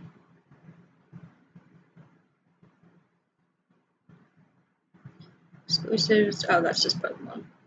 And Pokemon Balls. The Sport Ball. The Dream Raider. What's this? Dream Balls. Always be attainable as long as you have access to the Pokemon Dream Raider. So Pikachu's not in there, but there were events of Pikachu in the Dream Ball. Beast, with Beast Ball, most of those, if they can breed, then they can be passed down, from what I know. Catch Call. From Dream Ball. Dream Ball isn't your only option. You can use any Pokeball. Okay, cool. So now the Dream Ball one is actually easy. What? That's just fact right there. But No. he deleted his videos, didn't really make a statement about it as far as I'm aware. Something like that. I guess since he's a world champion now, he's trying to turn it around. He wants some good PR from that. But he doesn't apologize for having an illegal Pokemon. He doesn't apologize for me for slandering my channel. And my video right here exposes him on all that. So he says that you can breed hacked parents. Like, if you have 2 illegal Pokemon, you breed it, the Pokemon that comes out is legal. He says this to his audience, thousands of people, potentially 10,000 or more, and he was absolutely wrong as a Pokemon World Champion. The Pokemon Company sent me a response saying that Pokemon bred from illegitimately obtained Pokemon are not considered illegal. So even if you breed with this Raichu, this is an illegitimate Pokemon according to Terms of Service. All the things that this man talks about when it comes to legal Pokemon is... As I said, for this one, it's very possible that the Pokemon Company gave him the go-ahead for this one because he's a world champion. They've done this before. wrong. So don't take his advice. You can't breed hacked parents. You do not want to be caught with this cloned Raichu because that's against the rules. And he just kind of goes on like that. So I caught him on his lies right there, and yet instead of admitting that he has at least been caught with cheated Pokemon, he decides to cover it up, which is pretty bad. And then on the channel I was looking for it, I don't really see anything, so there we go. And just to make sure you guys know that this is his Raichu, this is the Raichu that we have, and this is his Raichu that he is giving away. Same stats. So this is a video that shows the Raichu, and it's an Italian event Raichu, that this was given away I'm trying to remember exactly when. Like, there was the Pika Cup, and then you got the awesome Endeavor Pikachu. So that's where, like, this comes in very fancy. So, yeah, as we can see here in the video, cloned Raichu, everything's the exact same. I made sure to double check, so there we go, guys. Also, I do find it a little suspicious that it is an Italian Raichu. That makes me feel like either someone in the VGC community gen this Pokemon, or PK Hex, or Power Save, whatever. I'm not savvy with all the cheating methods to bypass hack check. Either someone did this, or there was like a legitimate Raichu that was soft reset enough times to become competitively viable, but then it was cloned into oblivion, and now none of them are effectively legal at all. So, What do you mean that? Wait, they're cloned after they were obtained by legitimate means? How can you make that assertion?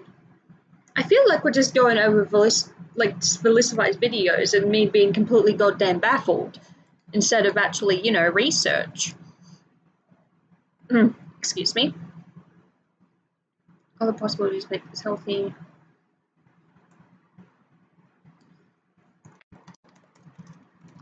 Yeah, those can be passed down and can be legitimate. Charis Ball Raichu, isn't that unsure at the moment, but not entirely impossible. Also, the gift one given to a fan could have been legalized by Pokemon Company themselves as celebration for his win. Where's the video? Here we go. So, the winner, congrats to Neofinks for winning the Raichu giveaway. Don't use the Raichu, man. It's illegal, so that's all I've got to say. Oh, here's the video about Wolfglick and his illegal Raichu. Somehow, video getting tons of hate and dislikes, even though it's fact and you can't argue with it, and it's a world champion. So now, Was that the Dream Ball one? But I just argued that one.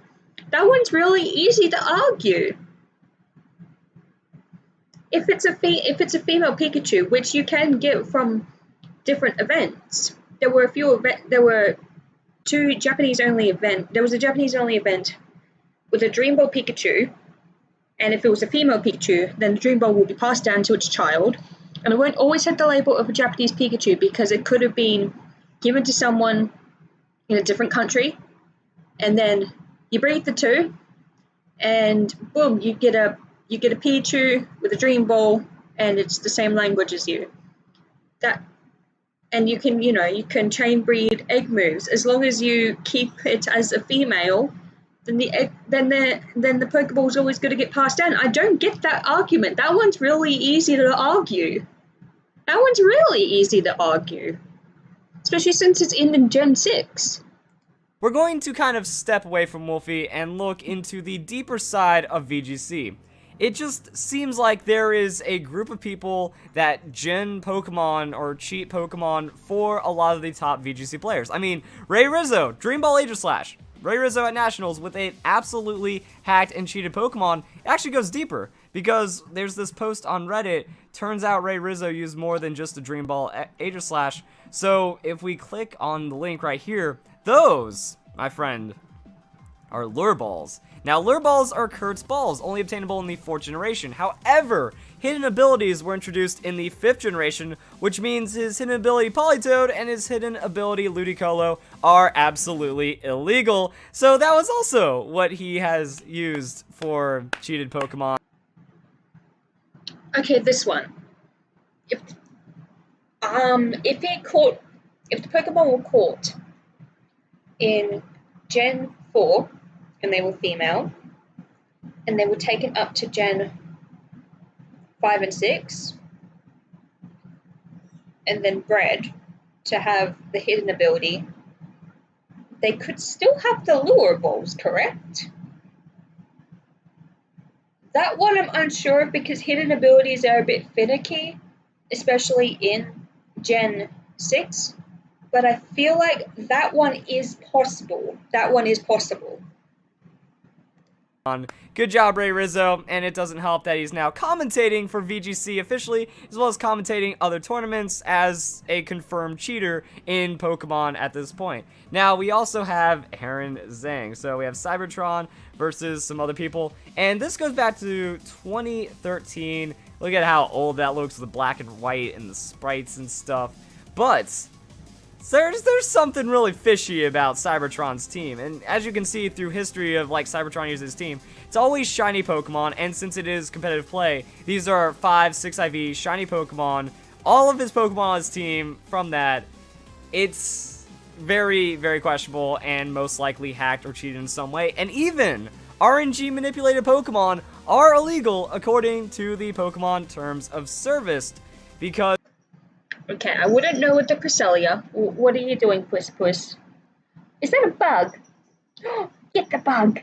Get the bug, sweetheart!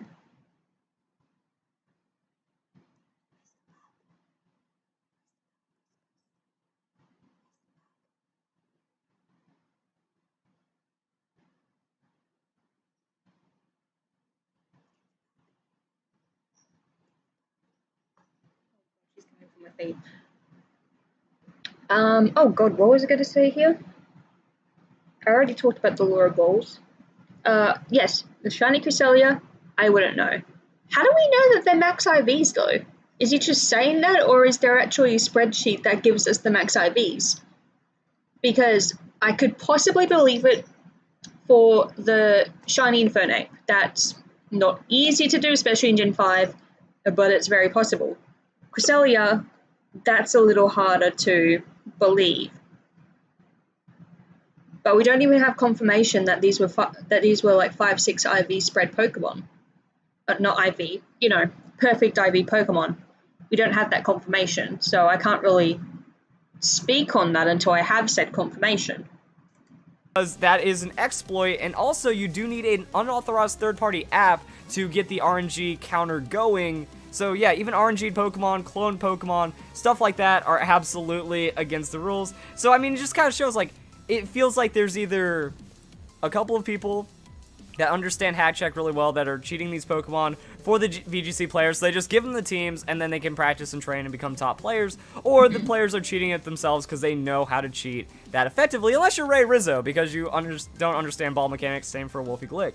So it's really like, okay, Ray Rizzo, if he actually did cheat that in, then yeah, what was it? He said something on Facebook that it was that he got it from someone else, but it must have been like a hacked one that and passed down the Pokeball, you know. But Pokemon didn't punish him for it. Pokeball doesn't do anything. They have the last say. Who cares? I don't get what you're saying with Wolfglick, because I proved that it's possible with Wolfglick, that it's completely possible to be legitimate. I don't get that one yet. I don't get that one. like a high up Illuminati kind of thing going on with the VGC, and why it feels so. Did you really just compare this to the fucking Illuminati? Oh my fucking god.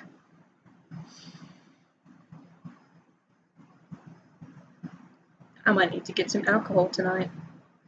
Exclusive, because all the legitimate players are getting screwed over by the now top players that are cheating non-stop, but also getting away with it because there's favoritism involved, and it's really making the competitive scene a hilarious joke, as we can see right here. But it keeps on going. So I looked into how this worked in the 5th generation and even the 6th generation. So this is about Poke-check. Pretty much you download a .pokemon file, and then you send it to the 5th game through a GTS spoof. I don't know if this is still available because GTS was shut down, but going into like 2014, 2015, and 2013, and all these other years of having Pokemon stuff, people were using Poke-check non-stop, making non-stop illegal Pokemon, and then getting away with it because you can get through the hack check by doing so.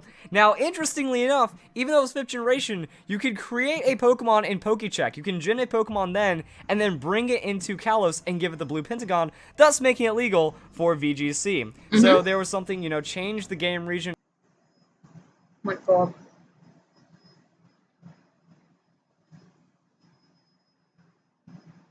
Why are they doing this right now? Why are they cleaning right now? Come on.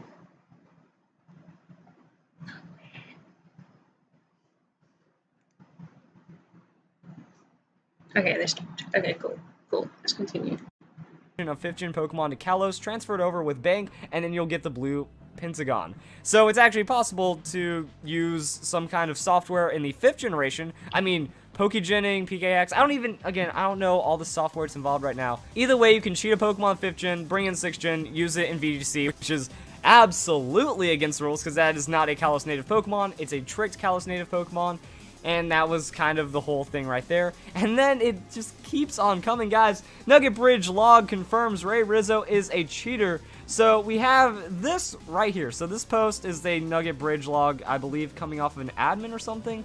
Just leaving something here, or just leaving something so there's some fun around these parts. Apparently a mod on Nugget Bridge confirms that Ray Rizzo indeed tampers the game. So we have this paste bin of the chat logs, which also goes off of this right here. So, and that website, Poke something, what was it called? This is Ray Rizzo. This is his account in a chat room. I don't have one, or I don't have a power save, definitely buying one, and then he remembers Poke-check, that's it. I miss Poke-check, and I miss my R4, totally getting a power save. Now, we can also, like, scroll through the chat logs and stuff, and in here we have Cybertron, even popping into this room, while also having Zubat, who is the guy from this earlier conversation, and there's also Ray Rizzo that talks about, like, his cheating and stuff. And then if we scroll back up to the top, you know, this guy, the Sin Guest, comes in, and he's, like, instigating about it. You know, he pulls up this conversation, he's like, yo, why would any of you be interested in third-party devices like this? Looks pretty bad in my opinion. And then everyone just starts laughing at him and tries to, like, you know, get him kicked out of the room for trolling or whatnot. So Zubat, he pretty much just kind of like says, like, everyone does it, you know, it's okay. And then as this gets instigated more, he starts to backtrack, or he starts to be like, oh, I don't know what you're talking about. But overall, it's the whole idea that cheaters think that they can cheat the game because, oh, they don't want to waste their time with in-game stuff. So it's okay to cheat items and cheat all these things. Then Poke-check comes up, you know, sounds like he means Poke-check to me, man, looks pretty bad. And it's like, oh, that was 5th generation, you idiot. So very aggressiveness coming out of these, like, high VGC chat rooms and stuff, where there's just a lot of cheating talk going on, or something like that the Nugget Bridge mod exposed. So you can go through this, but eventually Ray hops on, but just starts becoming a mess about Poke-check and power save and all these illegal, sketchy things being done by higher ups in it, and all kinds of suspicious teams and stuff. Do you know what just occurred to me? We're talking about cheating scandals in a kid's game. Maybe that's why people don't take these videos seriously. Because at the end of the day, it's a kid's game. And as long as the Pokemon are legal for those battles, for those tournament battles, regardless if they are banned or not, then who cares? At the end of the day, who gives a shit? And I know the rules say, you know, no third party, no genning, but just because the rules say that, if they don't enforce that, then does the rule even exist anymore? There are many laws. There are a fuck ton of laws that we have all probably broken before. But because they're not enforced, we don't even know that they're laws.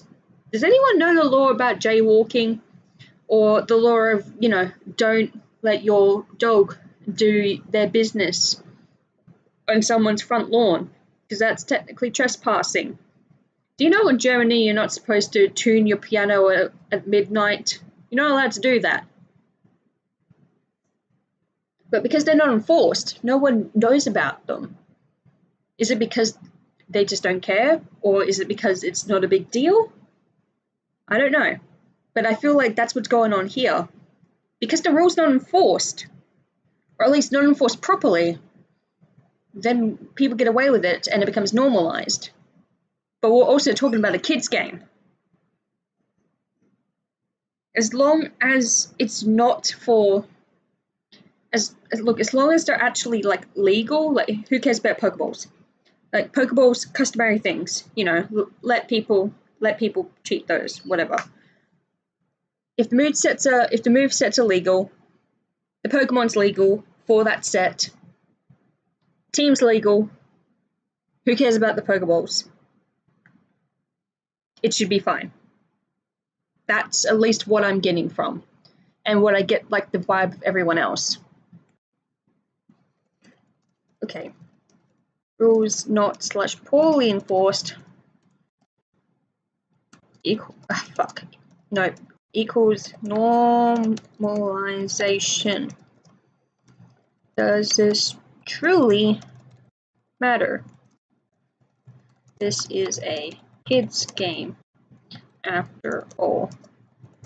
Big gray scale when it comes to hacking and illegality.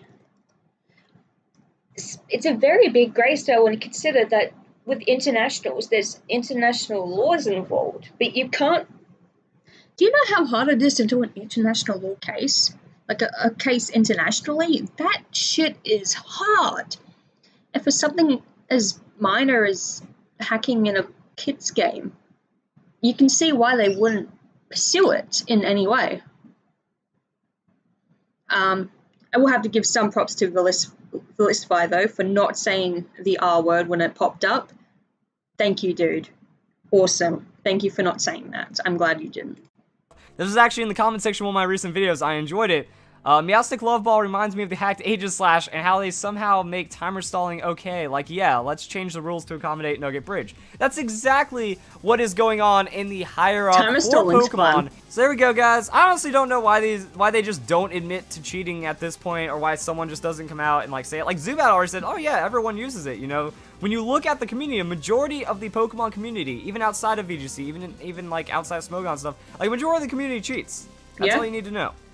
So when you see it, it goes into VGC. There's obvious hatch Pokemon at various levels of events, making it into Worlds. Like Sajun Park's Worlds team had been shown to be absolutely illegal at some point. Not his 2014 X and Y team, but his team from Pokemon Black and White used at Worlds, and it was an impossible team. So people get through the hat check with cheated Pokemon all the time, but still against terms of service, still against the rules, still cheating regardless. And it seems like there's some kind of higher up conspiracy thing going on with the top VGC players looking out for each other.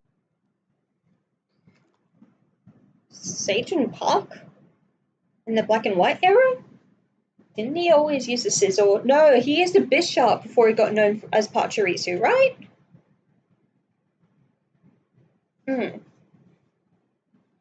Okay, that's basically the end of this video. It's 8:49, so the thing won't be up for a while. Okay, we did that one. Pokemon Company cover-ups and more cheaters. Of a paperwork mistake, yeah, the paper. Top 16 awards players caught hacking.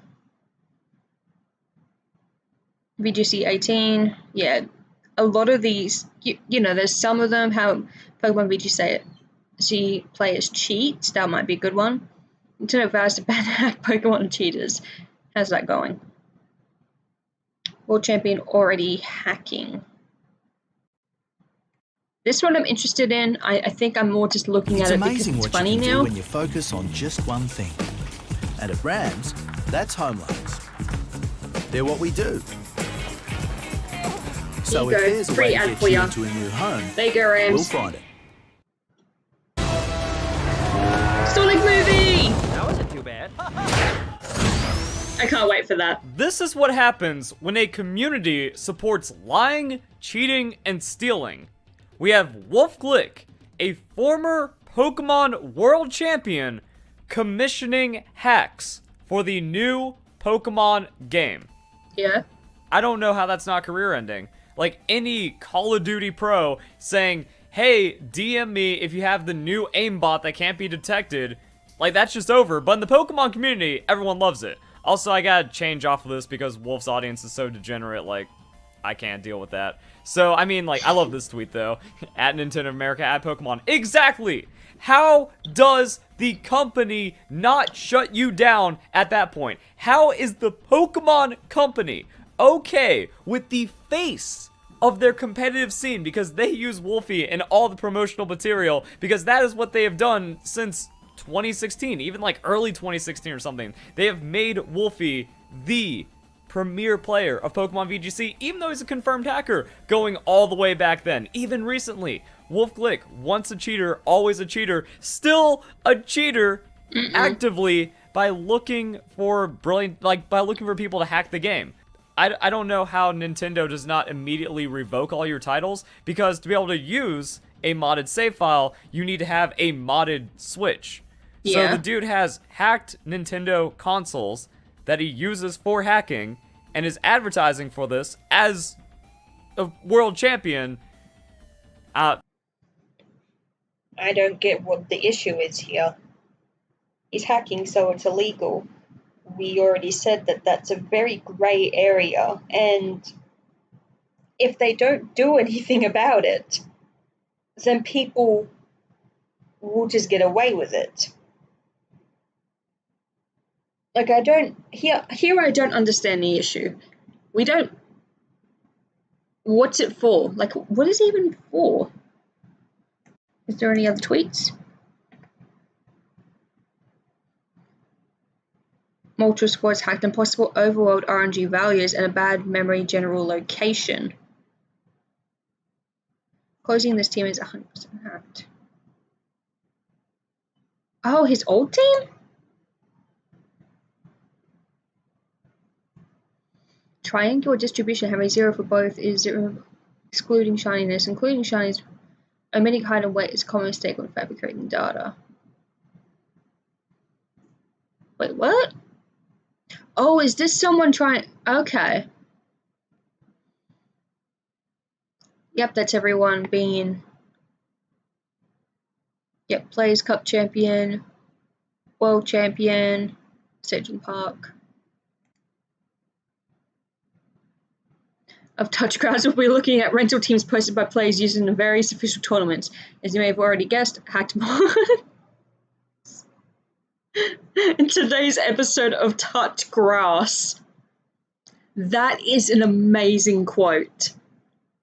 And it really encapsulates everything, because it's, at the end of the day, it's just a game. You know? Oh, there's Wolfie's team. The Dragapult and Coastal. I have actually started using that duo myself, and oh my god, it is an effective strategy if you can pull it off. And after like mixing some of the EVs, I have been able to consistently pull it off and actually like outspeed Pokemon like Zacian. And I'm having trouble with Regieleki, but I've figured out a way to get around that. It's great. Yeah, he's zooming in on Wolfies. Pokemon behind. You go to download a Nintendo ROM from the internet whether or not you own an authentic copy of the game. Although Australian copyright law now allows limited format shifting of certain copyright material for private and domestic use, the right does not allow the copyright to use in a different format. Cool, thanks Australia. Take note of that.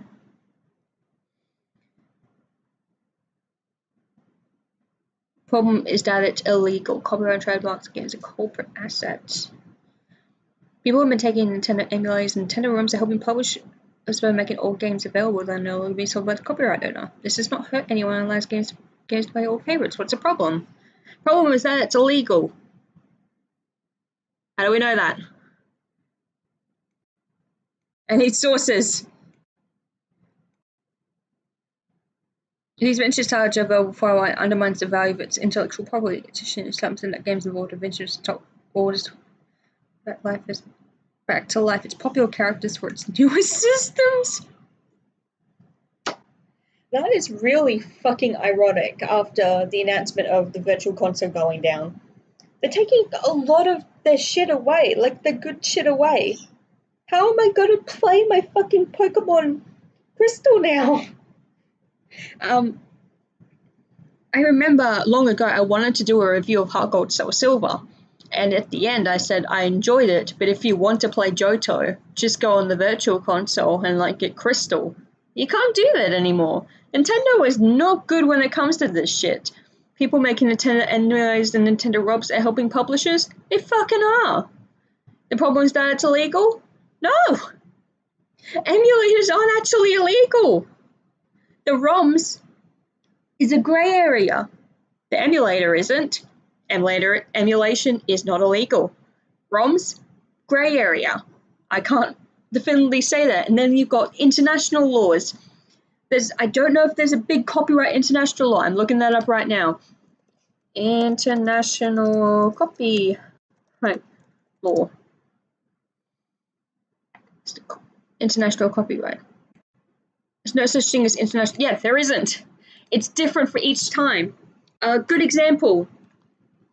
The name Sherlock Holmes as a property, as an intellectual property. In Japan, when they made the Great Ace Attorney Chronicles, Sherlock Holmes is a character. He's a character in that story. It took them 6 years to get the Great Ace Attorney Chronicles an English release. And Sherlock was part of that problem because in most Western countries, that is intellectual property and you can't just use it. But in Japan, you could. So they actually had to change his name to Sherlock Holmes for the Great Ace Attorney Chronicles for the English release. There's no set-in-stone copyright law. So saying the problem is that it's illegal. Maybe in one country, might not be in another. And that's the issue when it comes to something like the internet. There is no set-in-stone law for these things. And that goes for companies like Nintendo as well. Yeah, you could say it's illegal all you want, but if you can't show me you can't actually show me the actual law that says that, the actual written down law, I'm just gonna laugh at you. Because you gotta say, that's illegal. Well, show me. There are some things that, yes, we can blatantly say, that's illegal. And point at it and go, that's illegal. We'll always make blatant example from before. Murder. Murder's illegal. We can all agree on that. Even if it's in self-defense, it's still technically illegal. But there's a grey scale. Same with this. Do I even want to watch the rest of his fucking video? I don't know. What was the one that I laughed at before? Didn't cover in the video. Emulate the mod to say that's no problem for Nintendo legal website. No emulation is allowed under any circumstance. It's the game harder.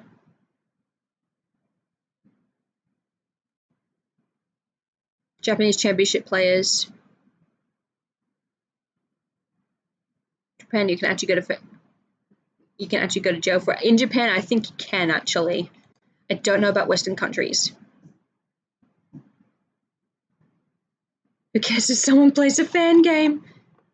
Yeah, and fan games. There was one video of his I did want to look at. It was something to do with Wolfie. You will get banned. Yeah, I know. Was this when he immediately won? I think Ultra Play. I think it was this one. Or was it this one? It was one of these. I think it was this one. 120-day grain-fed 1.1 kilogram plus Black Angus Tomahawk Special, $65. Only available via online bookings. Must be made 24 hours in advance. Must mention Tomahawk in the notes section. Once a cheater, always a cheater. Now, it doesn't help that the Pokemon Company is corrupt and the tournament organizers play favorites by allowing WolfClick to cheat, but it does help that they post his team from the Pokemon Players Cup, and god damn is it fishy, so we're going to be breaking that one down. Also, I've got the receipts. Go and check the description down below if you haven't seen it before. WolfClick, he cheated before Worlds 2016. He cheated during Worlds 2016. There's a lot of suspicious stuff after Worlds 2016. And tournament organizers are covering up for players that... Look at the receipts. They're all my own videos. Cough, cough, Peter. ...admit to hacking. But at least in this modern era, it's gotten a lot easier. All we have to do is just look at the team and go, wow, a lot of things are very sus. So, for starters, this is WolfClick's team. I got the code. This is Play Pokemon. This is his name and all that fun stuff. But look at this. We got different trainer names on all of the Pokemon. that is a major sign that something is going up, because you just have other people cheat for you, and then that's it. And a lot of people try to defend this by saying, well, Wolfie gets a lot of Pokemon from his fans, so it's not his fault if they're hacked. Actually, it's 100% his fault. The Pokemon rules explicitly state. Okay. Different trainer names, that's normal. People will breed Pokemon for you or catch other Pokemon for you. That's a very normal thing. It is Wolfie's fault if there is a Pokemon that is hacked, because that is his responsibility to check, and I do agree with that. But the Pokemon all being different names, that's nothing suspicious. That's really normal. That's a normal thing. You are responsible for every Pokemon you use, regardless if they were traded for or not. So if you bring a cheated Pokemon, you are on the hook for cheating. And since Wolfie has a history of cheating in the past, it's very likely he's just knowingly accepting Cough, cough, Dream Ball Raichu. these hacked Pokemon, and he doesn't care.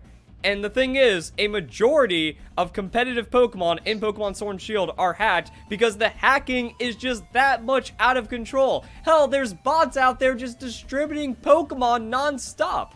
So in a game of tens of millions of hacked Pokemon, if you did not get the Pokemon yourself, or if you could not 100% confirm its origins, that Pokemon is going to be hacked, especially when we got suspicious stuff like this going on. So let's check out the Moltres. For starters, it's got 0 attack IVs.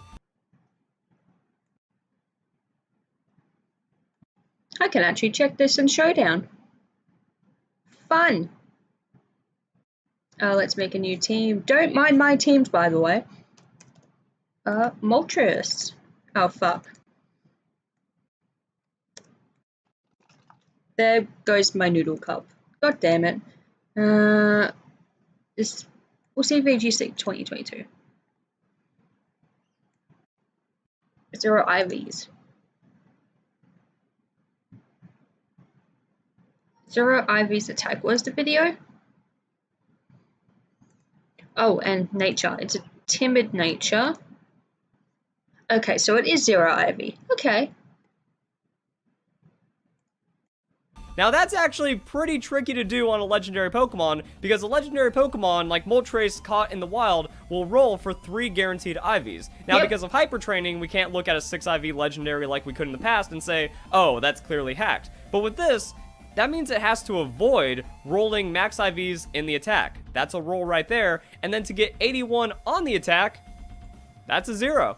Now, to be fair, it's 1, 2, 3, and then 4 is when it kicks up. So there's that chance, but also avoiding the 31 IVs in attack and then just getting the RNG for that stat. But most likely, it's 0 IVs. So I'd say 1 in 64 just for the Moltres right there. And I would put... Wait, you're just saying that, or is that the actual value? money that this is a 0 IV Moltres anyways. Now the hackers might be getting more advanced, so they could just hack into 3 IV and be like, look, it's wild caught, even though it's still a cheated Moltres. But this is the one that gets me. Now, a lot of people probably don't notice marks or don't even know how marks work. I've seen a lot of people saying, what's that icon right there? Well, that's a mark. That's like one of those tags that when a Pokemon enters the battlefield, it says something extra. And we can go over to Bulbapedia and see what is going on with this mark. When a Pokemon is encountered in the wild, the game checks whether to apply a mark to it, using the following rates in the following order. And what we're looking at here is the Rowdy mark through Slump mark group. Now there's a 1% chance for the Pokemon to spawn, or almost 3% chance with the Mark Charm, but then it rolls for a 1 in 28 of a specific mark. Now, marks are kind of crazy. As you can see, they're pretty rare. You probably have a couple Pokemon with them. If you catch a Pokemon in the wild area, it might have a mark under certain conditions. But when we get into the Rowdy mark group, you've probably never seen half of these, because it's a 1 in 2,800 chance to get any specific mark. Now let's go and look at Moltreses. We have the 1 in 28. Oh god, I have to do math. Calculator. Why did I decide to do this before the whole Pokemon thing?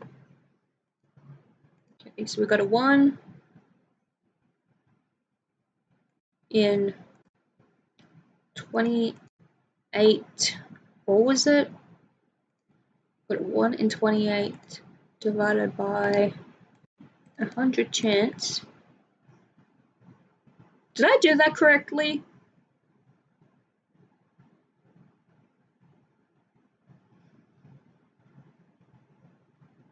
Did I do that correctly?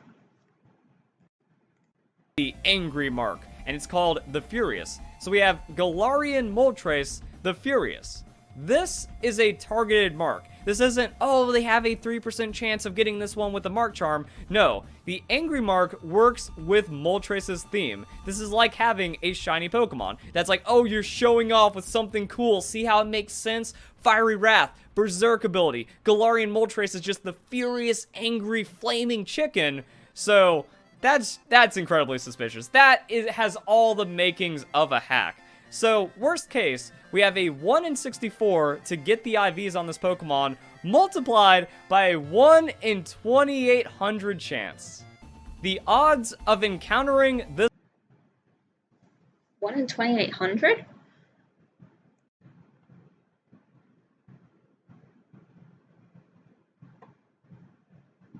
Okay, so, wait.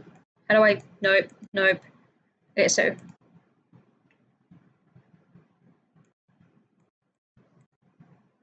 Fuck.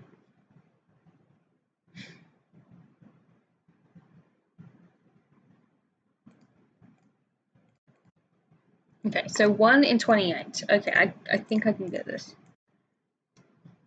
Is a 0.03%. Times it by 100. So a 3.5% chance with the Mark Charm? Question mark? Okay, I might actually need some help on this. We've got the 1 in 64 chance. Let's just take his word for it. 1 in 64. 0.015. I mean, what's the shiny chance? 1 in 4,096? 98?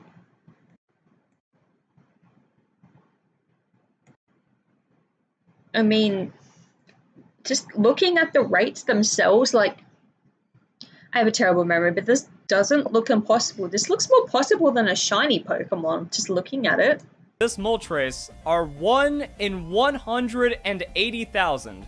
A legitimate competitive Pokemon player ain't got time for that, and it's really weird.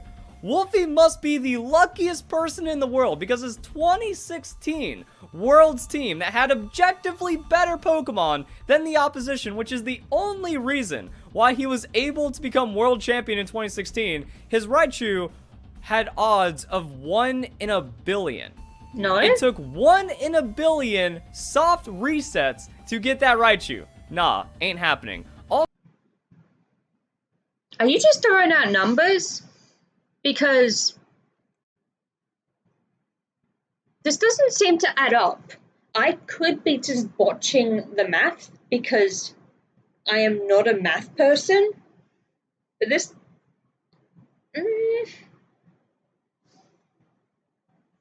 This doesn't seem right. Also, the Kyogre that he used, which didn't belong to him, would take decades of soft resetting to obtain naturally because it was a max IV before hyper training with perfect IVs, 0 attack as well. It was not legitimate. So it's funny how we see these same things from known hacked Pokemon then spilling over into Pokemon Sword and Shield from someone that has been known to cheat in the past multiple times, like his impossible Dream Ball Raichu that could only be obtained with breeding, but the only Dream Ball Pikachu was male and males can't pass down those balls. How do you know it's male?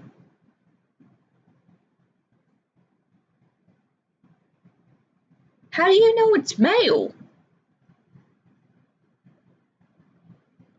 Another thing that shows he's a cheater is that he doesn't understand Pokemon legitimacy, so he keeps finding himself in these awkward positions. But yeah, one thing I want to point out is the OT of this one. It's Normie Girl. a lot of people might comment, well, that's AlphaRad's trainer ID. However, AlphaRad started playing on Alpha, and there's nothing to suggest. There is no evidence anywhere that AlphaRad caught this Pokemon, and even though he's done like collabs with Wolfglick, it's not like he got incredibly lucky and gave this to him. It's actually more likely it's hacked because of the name. Some hacker just using AlphaRad's name because they're a fan of him, and then just genning in tons of Pokemon like this. So, yeah, the Moltres. Or a fan could have named theirs Normie Girl because they're a fan of AlphaRad and then helped Wolfie. Or they named it Normie Girl before AlphaRad started his game. I'm sure there's a lot of people with the exact same name as some PokeTuber because there's so many people playing the game at the same time. Not legit. Let's go into some of the other weird Pokemon, because then we can go and check out the EV distribution. Wait a second. Why is this Incineroar not maxed EVs? Well, that's an inefficient Pokemon. That means Wolfglick isn't cheating. However, it actually shows the opposite because of a weird quirk inside of effort values. Effort values, you can actually have a little bit of a spillover depending on how you're investing them. So, how effort values work in Pokemon is that a Pokemon can have a total of 510 EVs. Yes. However, EVs only increment a stat every 4 EVs. Yes, that's true. Well, let me add this up in my head. 352, 362, 368, 468, 408. Okay. It's those extra 2 EVs. It doesn't matter where they go because they do nothing. So when we look at the Incineroar, you can't do anything else with these stats. They are maxed out. They're as efficient as they can get. And if we compare it, this is what we have. Now, another funny thing is that idiot Wolfie supporters, they're like, well, how do you know the Moltres is 0 IV? Well, we can just plug the stats into a calculator so we can see the EVs, we can see the IVs, even without having direct judge functionality or the Pokemon in our games. This is just the rental team, so there's only so much we can see from it, but we can still see that this Pokemon is hacked. So what this means is that when you see a yellow EV summary, the Pokemon has 508 EVs because those extra 2 don't matter, compared to a Pokemon with white, which has every EV filled in. So if we hop back over here, it also shows a bigger reason why this Incineroar is hacked, because this would be one of the easiest Pokemon to make.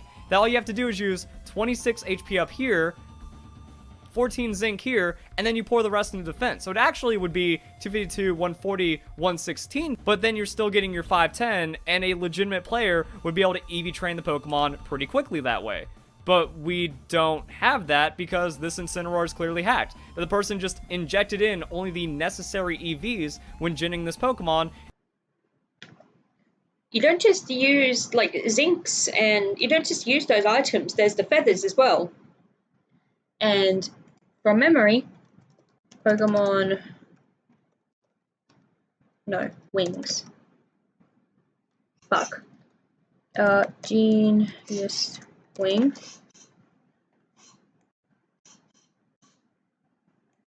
These give 1 IV.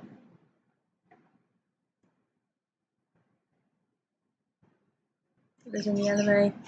Yeah, the feathers and wings, they give 1 IV. So you can optimize that. I've optimized that. I've got this. I've completely optimized my Pokemon like this, and I've started to do that. This is one of the most legitimate Pokemon here. And then they handed it on over to Wolf, which is also shown by the inconsistency. Other Pokemon that have the EV plus going on are maxed out. Now, does that mean some of these are legitimate? Who knows? Does that mean they were just genned in with the 510 anyways because that's what happens? Probably. But this kind of shows that so far we have 2 very suspicious Pokemon not belonging to Wolf that have all the clear signs of hacking, but then we still have some other fishy Pokemon as well. And that mostly has to do with the EVs and IVs of the remaining Pokemon. It's incredible how Wolfie's Pokemon are always perfect. I mean, look at these wacky EV spreads.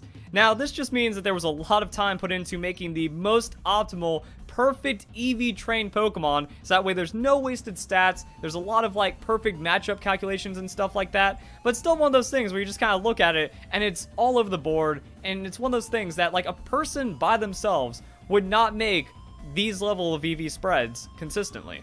Now, legitimate players might do a couple of EV spreads like this, but then it starts getting overwhelming, then it starts getting overburdening. After you've put in dozens of hours into making multiple competitive Pokemon and teams, hundreds of hours, thousands of hours over the last years of Pokemon, you ain't got time for that. This just starts getting too tedious. No, not in the recent one. This is a really easy set to make. I can't, wait, what's its nature? Minus special, okay, an adamant Rillaboom, who I think has Grassy Surge. I think it had Grassy Surge. Adamant Rillaboom with Grassy Surge. Just tell me the moves, give me its item, and that's its spread. I could easily make that legitimately. That is a very easy Pokemon to make legitimately. It's stats, that spread, really easy to do. Maybe give me a day or two, but I could easily do it. That doesn't lead up to cheating. I don't get that. What? No. And maybe there's a few people that try to make every Pokemon they plan on using perfect like this, but once again, Wolfie has a history of cheating, he has a history of impossible Pokemon, he has a history of doing stuff like this, and with all the time he puts into practicing instead of training his Pokemon, his energy is put elsewhere instead of making sure these Pokemon are meticulously perfect. And then doing that over multiple teams and multiple Pokemon over multiple years and multiple tournaments and stuff like that, it's not something you're going to find from a legitimate player, and it just kind of compounds the advantages that cheating gives you in Pokemon. It gives you far more time to practice, which is going to give you an advantage over the opponent. As we've seen in Wolf Glick's case in 2016, he had objectively better Pokemon than the competition could obtain legitimately, so that just gives a straight up advantage right there, but also energy.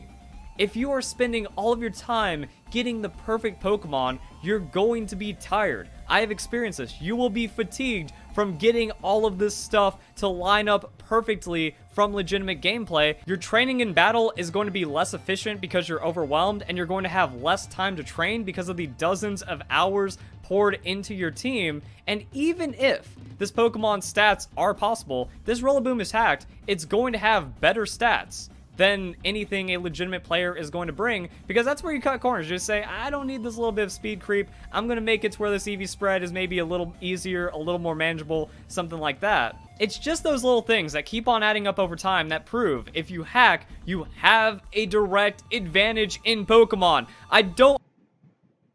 If you guys could see my face right now, holy shit.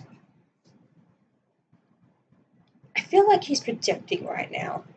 I feel like he used to make these types of spreads and then stopped. And when he sees other people making those spreads, he feels like that's cheating.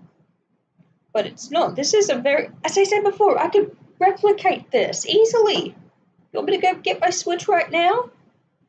Also, when it comes to fatigue and, all that, yeah, it does get a bit fatiguing sometimes. That's why breaks exist. That's why Showdown exists. Showdown is fantastic for testing out spreads, for testing out what works, for looking at the competition. That helps so much in research and seeing what's there. Or just even using the ladder. Like, if you've got a good team, using the ladder, and, you've got some time on your hands like myself, boom, easy. I genuinely do not get this. This is a weird-ass argument, man. Don't understand how Pokemon is the only gaming community that actively condones cheating and even massively supports and defends it. I don't, what's so hard? Cheating is bad. I say this, and then people get mad at me. I've seen so many stupid comments where what's wrong with cheating?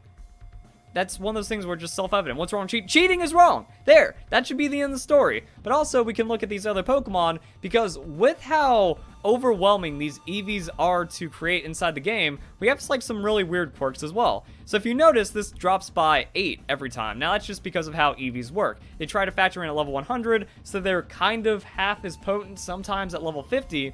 So we have 8 for all of these Pokemon, except for the 4 in speed. So you put them 4 in speed, and that will actually give you a point. So what I mean is that this Pokemon is so statistically perfected that if it's hacked in, it does have that optimization over a legitimate Pokemon. Same thing for the Colossal, -8, so we find this little 4 here, we find these other 4 points here, to where, you know, the EVs are going to work out just fine. Also, 0 IVs in attack. You gotta breed for that. It still takes that little bit of extra time. You know, you can't bottle cap it down to 0, so that... A few days ago, I bred for that. I bred for a 0 IV Colossal. Yeah, maybe I should replicate this. You know, maybe replicate his EV spread just to prove a point. But maybe I'll just stick to the one I have right now. I don't know. I've got some spares. I've got some spares with 0 attack IVs. Maybe I'll replicate this team and make it legitimately later. Oh fuck! I already called my Moltres. Oh well, I'm getting Pokemon sold later. Whatever. That's a little extra suspicious. And then same thing with this Dragapult. Minus special attack because it uses Surf to proc the Colossal on a hindering special attack nature, while also having a wacky EV spread in isolation. Or I did that. Wait, dude. No. That's really easy to do. You can breed for that. Dragapult is in 2 breeding groups. I just looked up what it could breed with, caught a bunch of those Pokemon. Oh, does it have 0 special attack IV? Cool. And then bred it onto a Dragapult. It isn't that hard. You're saying like it takes a lot of time. It really doesn't take a lot of time either. For one person maybe, but if you've got 6 different people going after different Pokemon, it's not going to take that long. You're just focusing on one Pokemon. This doesn't take long at all. This isn't suspicious. This is normal. What the fuck?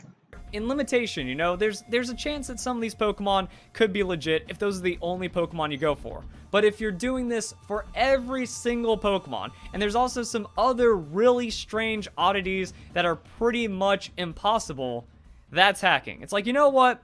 2 shiny Pokemon team, maybe 3, that's fine. A full team of 6 shiny Pokemon, that's way too many coincidences to just happen like that. When you look... No, that's really easy to do these days. Especially these days.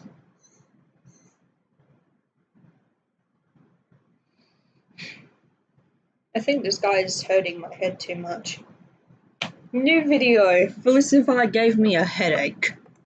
Look at this team objectively. It does not come off as legitimate. All the ribbons are out of place, all the trainer names don't line up, and the EVs are fishy. By the way, that Moltres is pretty much impossible to just get yourself. No? So, there we go, guys. Wolfglick, he cheated in Pokemon Players Cup 2. He's cheated in multiple events, and it looks like nothing is going to change, and this is why the competitive scene is dying. I've talked about it at length. Like I said, check out the videos in the description. We got some really interesting stuff down there. Hope you guys enjoy the video. These are just his Pokemon videos. These aren't...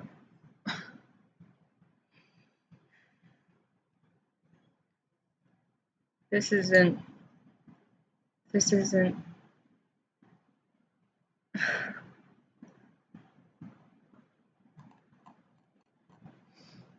isn't how you argument. This isn't how you argument. Oh my god. The internet's breaking me again. How fucking long have we gone for? Almost 2 hours? Yeah, that sounds about right. Ugh. Okay. What have we learnt? So, allegations, 2016, major come from Felicify. Dream Ball seems to be legitimate. Cherish Ball, unsure, not out of the realm. Getting Pokemon doesn't mean they use it in the actual tournament. If Pokemon doesn't step in or endorses it, then of course people will hack. Okay. Obviously, I don't usually condone stuff like cheating and all that, but at the same time, there's so much fucking grey area that I can't say that with confidence. I legitimately can't. I can't. Fuck. 2, 3, 4. Yeah. It probably has like just 3 IVs or whatever. I will math later. Cheating. Game data, player managers, blah blah.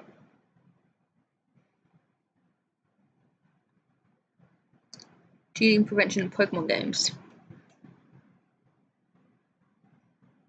Yeah, there's anti-cheat. Pokemon. Okay. I'm gonna keep this up. What was this? Chips. He's just god tier. He hacked this monster team confirmed. Have no more table stats than is legal. No problem with that. Create a Pokemon one console, then transfer it to another console. I guess it's even less problematic. General rule is that most people who play VGC, the official tournament, don't really care if you edit a Pokemon or whatever, so long as you don't create anything blatantly illegal and impossible to get legitimately. Official judges typically give players the benefit of the doubt unless there's something blatantly wrong. People who get most work up about how this is cheating and get every Pokemon to have perfect stats. If you just keep rolling the RNG dice and believe in yourself, and it's not that hard to balance job and social life with turning in circles are the casual players, typically the ones who can't or don't play competitive.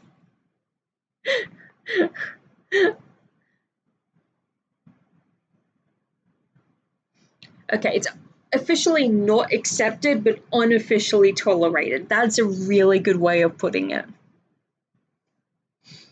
As long as it's attainable through natural means. That is why not even people that lose are complaining. It's basically a fighting tournament where you can unofficially alterate the stats. Can't officially tolerate it because it involves hacking, that's wrong. And it will give them a bad image. They can't isolate the competitive scene.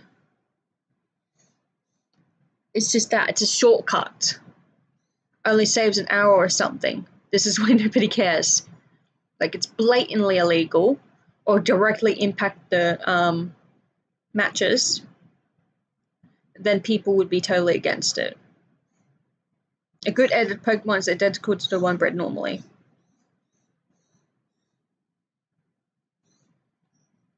And then there's the one with shiny Pokemon. Shinies, sometimes you just get lucky with shinies. I was breeding a Torkoal for a team, and the shiny just popped out. So I just used it. Sometimes you just get lucky. That's a really good way of putting it. It's officially not accepted by Game Freak for legal reasons, but unofficially tolerated because everyone does it. That's a really good one. It's easier, it still gets... Yeah, big fucking woof if they cheated. For example, just how much testing and changing campus prior to actual tournaments. Find people training, creating their teams in line. Major changes. It's going to be the only reasonable way. Yeah, it's a problem with Game Freak as well, or at least when it comes to competitive tournaments, because they don't give you the resources, but so of course people got to use it, and because so many people use it, it's unofficially tolerated, because if it's something that could be attained by legit means, well then there's no issue, and there really is no issue.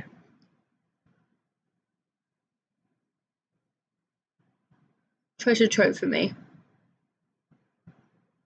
Yeah. They've always been source. Sorry, you didn't get a Serapy legendary time. Let's watch a Neo-Nazi Furry play a random instead badly. Neo-Nazi Furry? Is that referring to Felicify? Oh my. It's good enough for me, but pose out unclutched and will remain so unless someone brings one to God's Spirit Tomb. I want someone to do that now, please do. That'd be hilarious.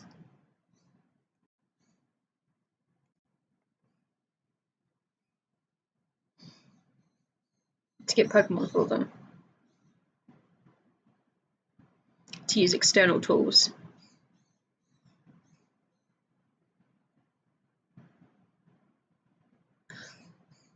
All of them just don't and won't care.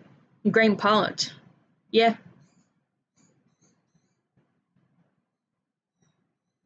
Yeah.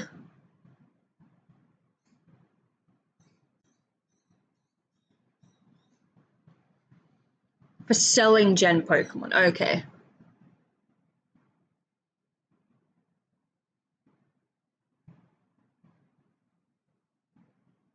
Don't clean up GTS. They care a little bit, but not enough. And then the comments are moved by the fucking moderator. Okay!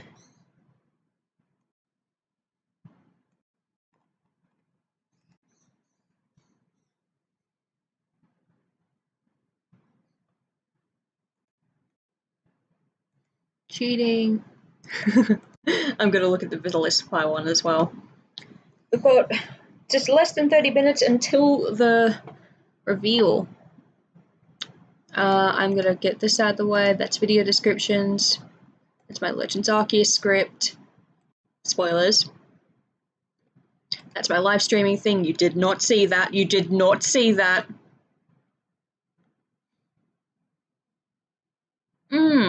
This would be good to end off the night because I now have a headache. Maybe I'll get some sleep tonight. Thank you, Felicify. Here we go.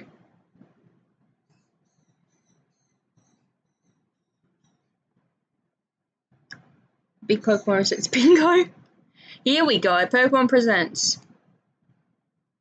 Premiere in 26 minutes.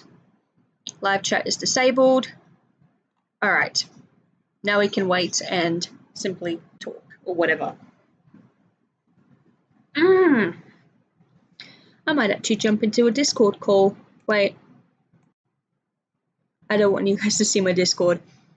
I will be right back and let myself get some stuff set up.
I may or may not have just spoken without the microphone thing on. Hey, welcome back, guys. Hope you've just been enjoying the music. It will go live in 16 minutes. I was just doing some preliminary research, trying to find some other stuff about all the Pokemon genning, hacking, what the community usually thinks of it. Sorry, let me turn down this audio for you.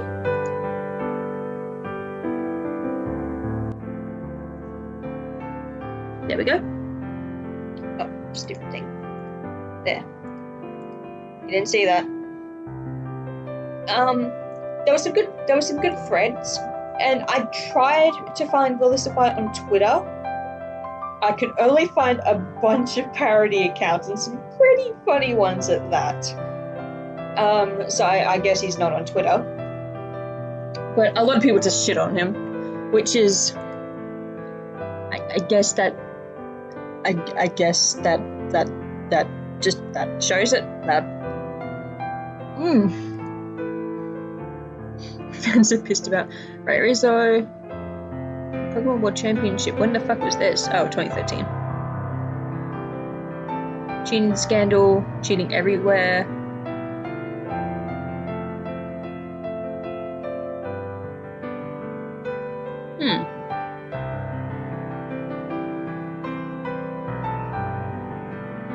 I don't know, it's a very interesting topic. And as much as my head hurt from all that,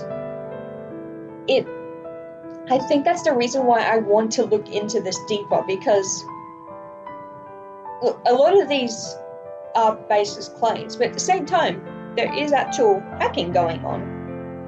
But no one cares because it's so frequent and it doesn't change the game, so who would care? And I understand that mentality. It's very fascinating, and I'd love to see like the history of it maybe. I think that would be really cool. We've still got 14 minutes left. I'm unsure what we should do until then. We're just getting all the goddamn demo music today. Damn. There go the dogs.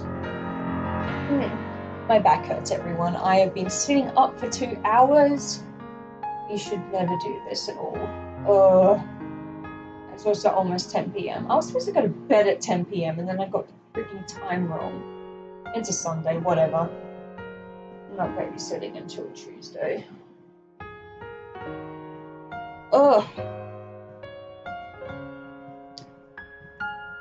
He wants me to read the Arsene Lupin stories.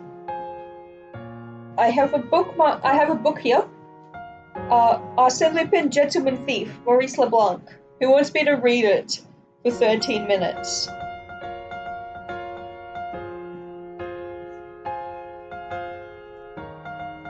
That seems like genuinely just cracking a lot of fun.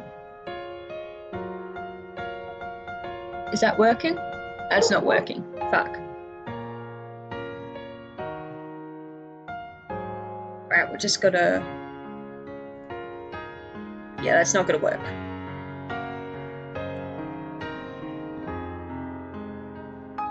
Alright, let me just... Where is this? Let's pause this. I unfortunately cannot read your name, but you have lovely piano playing. Thank you so much for providing this music. Alright, for 12 minutes, I'm going to read one of the stories of Arsene Lupin. This one is The Escape of Arsene Lupin. This is the story after Arsene Lupin in prison. So, The Escape of Arsene Lupin. Arsene Lupin finished his midday meal, took a good cigar from his pocket, and complacently studied the gold-lettered inscription on its band. At that moment, the door of his cell opened. He had just a second in which to throw the cigar into the drawer of the table and to move away.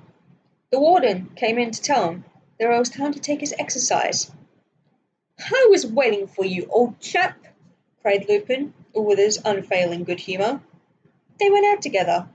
Hardly had they turned the corner of the passage when two men entered the cell and began to make a minute examination. One of these was Inspector Diazzi? Inspector Diazzi. The other, Inspector Follenfunt. They wanted to have the matter settled once and for all. There was no doubt about it. Arsène Lupin was keeping up a correspondence with the outside world and communicating with his confidants. Only the day before the Grand Journal had published the following lines, addressed to its legal contributor. Sir, in an article published a few days ago, you ventured to express yourself concerning me in utterly unwarrantable terms. I shall come and call you to account a day or two before my trial commences. Yours faithfully, Arsène Lupin.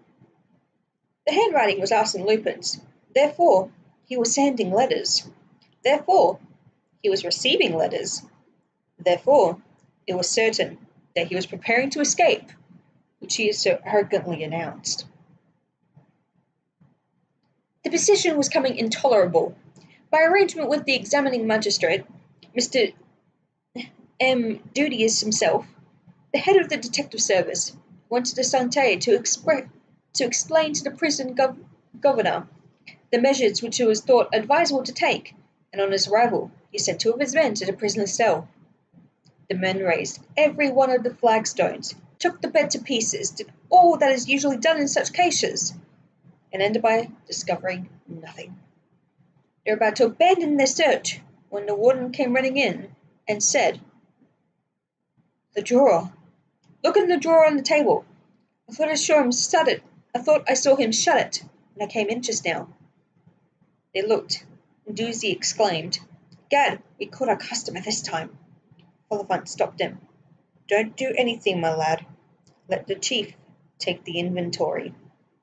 "Still, Miss Havana." Leave it alone. Let us tell the chief." 2 minutes later, M.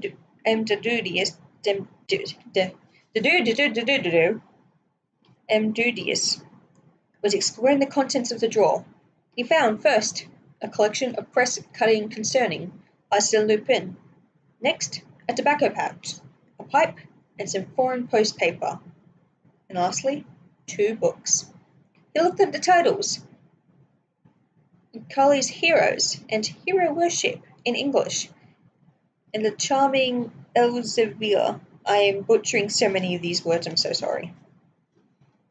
In the contemporary binding, a German translation of the Manual of Epictetus, published at Leiden in 1634. He glanced through them and observed that every page was scored, underlined, and annotated. Were these conventional signs, or were they marks denoting the reader's devotion to a particular book? "We'll go into this in detail," said M. Duduis. He investigated the tobacco pouch, the pipe. Then, taking up the magnificent cigar in its gold band, "By Jove!" he cried. "Our friend does himself well. Our Henry Clay!" With the mechanical movement of a smoker, he put it to his ear and crackled it. An exclamation escaped him. The cigar had given way under the pressure of his fingers. He examined it more attentively and soon perceived something that showed white between the leaves of the tobacco. And carefully, with the aid of a pin, he drew out the scroll of a very thin paper, no thicker than a toothpick. It was a note. He unrolled it and read the following words in a small female hand. "Maria has taken the other's place. 8 out of 10 are prepared. On pressing outside foot, middle panel, move upwards. HP will wait from 12 to 16 daily. But where? Apply at once. Have no fear. Your friend is looking after you." M. Dudius reflected for a moment and said, "That's clear enough. Maria, the prison van, the 8 compartments, 12 to 16, that is from 12 to 4 o'clock. But who was HP? Who was waiting for him? HP stands for horsepower, of course, a motor car." He rose and asked, Had the prisoner finished his lunch? Yes. And as he has not yet read this message, as the condition of the cigar shows, the chances are that he has only just received it. By what means? How can I tell? In his food, it's not a roll or a potato. That's impossible. He was only permitted to have his meals from the outside, so that we might trap him and we have found nothing. We will look for Lupin's reply this evening. Meantime, keep him out of his cell. I will take this to Monsieur Beauville, the examining magistrate. If he agrees, we'll have the letter photographed at once. In an hour's time, you can put these other things back in the drawer, together with an exactly similar cigar containing the original message. The prisoner must not be allowed to suspect anything. It was not without a certain curiosity that M. Dadoulius, accompanied by Inspector Duzy, returned to the office of the Santé in the evening. In a corner, on the stove, were 3 plates. Has he had his dinner? Yes, replied the governor. Duzy, cut those pieces of macaroni into very thin shreds and open that bit of bread. Is there nothing there? No, sir. M. Dadoulius examined the plates, the fork, the spoon, and lastly, the knife. A regulation knife with a rounded blade. He twisted the handle to the left and then to the right. When turned to the right, the handle gave way and became unscrewed. The knife was hollow and served as a sheath for a slip of paper. Oh, pooh, he said. It's not very artful for a man like Arsène. But let us waste no time. Do you go to the restaurant, Duzy, and make your inquiries. Then, he read, I leave it to you. Let HP follow every day at a distance. I shall go in front. I shall see you noon, my dear and adorable friend. At last, cried M. Dadoulius, rubbing his hands. Things are going better, I think. With a little assistance from our side, the escape will succeed. Just enough to enable us to bag the accomplices. And suppose Arsène Lupin slips through your fingers, said the governor. We shall employ as many men as are necessary. If, however, he shows himself too clever, well then, so much the worse for him. As for the rest of the gang, since the leader refuses to talk to others, must be made too. The fact was that Arsène Lupin did not talk much. For some months, M. Jules Beauville, the examining magistrate, had been exerting himself to no purpose. The interrogatories were reduced to uninteresting colloquies between the magistrate and the Mathieu Danval, one of the leaders of the bar, who, for that matter, knew as much and as little about the defendant as the man in the street. From time to time, out of politeness, Arsène Lupin would let fall a remark. Quite so, sir. We are agreed. The robbery at the Credit Lunamus, the robbery in the Rue de Babylone, the uttering of the forged notes, the affair of the insurance policies, the burglaries at the Châteaux de Snow, the Gourmet, the Living. There's a lot of freaking French words that I cannot read. He's stolen a lot of shit, basically. Then perhaps you will explain. There is no need of it. I confess to everything in the slump. Everything. And 10 times as much. We've got 2 minutes. How much did I read? 1, 2, 3, 4. 4 pages. Uh-oh.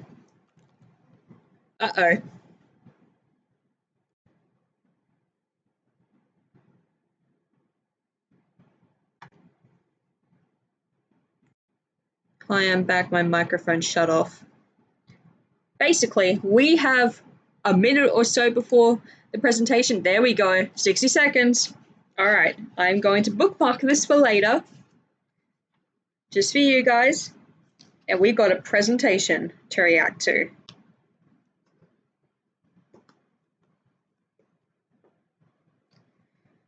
Whew.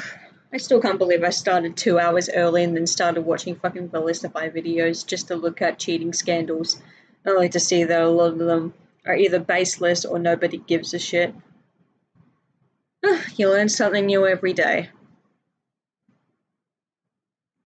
Hopefully I can hear everything once it comes up. Ooh, almost there. 6 a.m. at PST for about 14 minutes of Pokemon news. Wow. Yeah, there's a lot of people waiting. Alright, it'll start any minute.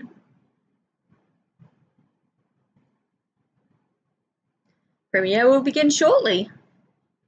Ooh, this is exciting.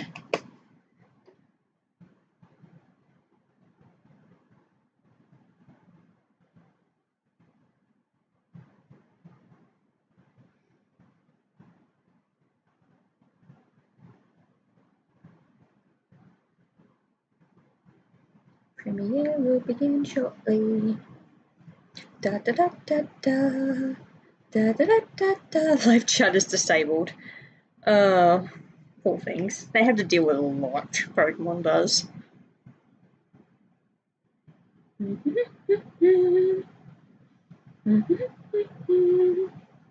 Oh, I feel so giddy. It's probably not going to be big news. Let's be honest here. It's not going to be big news. And if it is, hooray! Not like Persona has delivered anything this month. Ugh. When is... Do we just have one more day in the month? It's not a... Yeah, it's not a leap year. We literally have one more day in the month for Persona to actually announce something. I wonder if they're a bit late, or if it's just... I'm on the thing, right?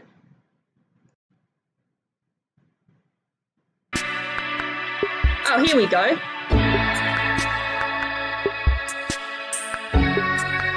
Premiere in progress started less than a minute ago. Oh, this is exciting!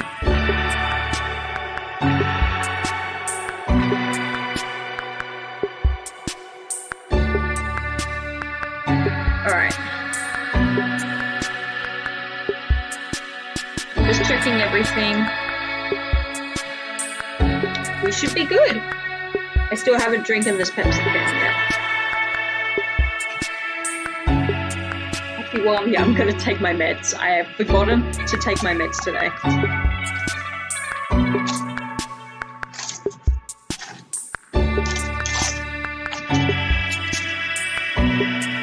I think it feels weird that I'm joining like a bunch of PokeTubers for this.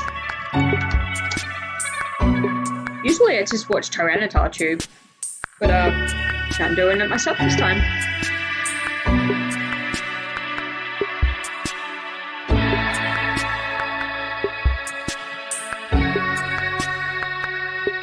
Oh, there's so many people watching.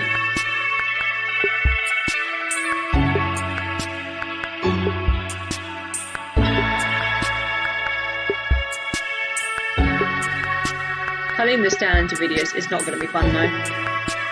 Especially that whole Villucevice spiel and that fucking arson loop and reading. That was fun though.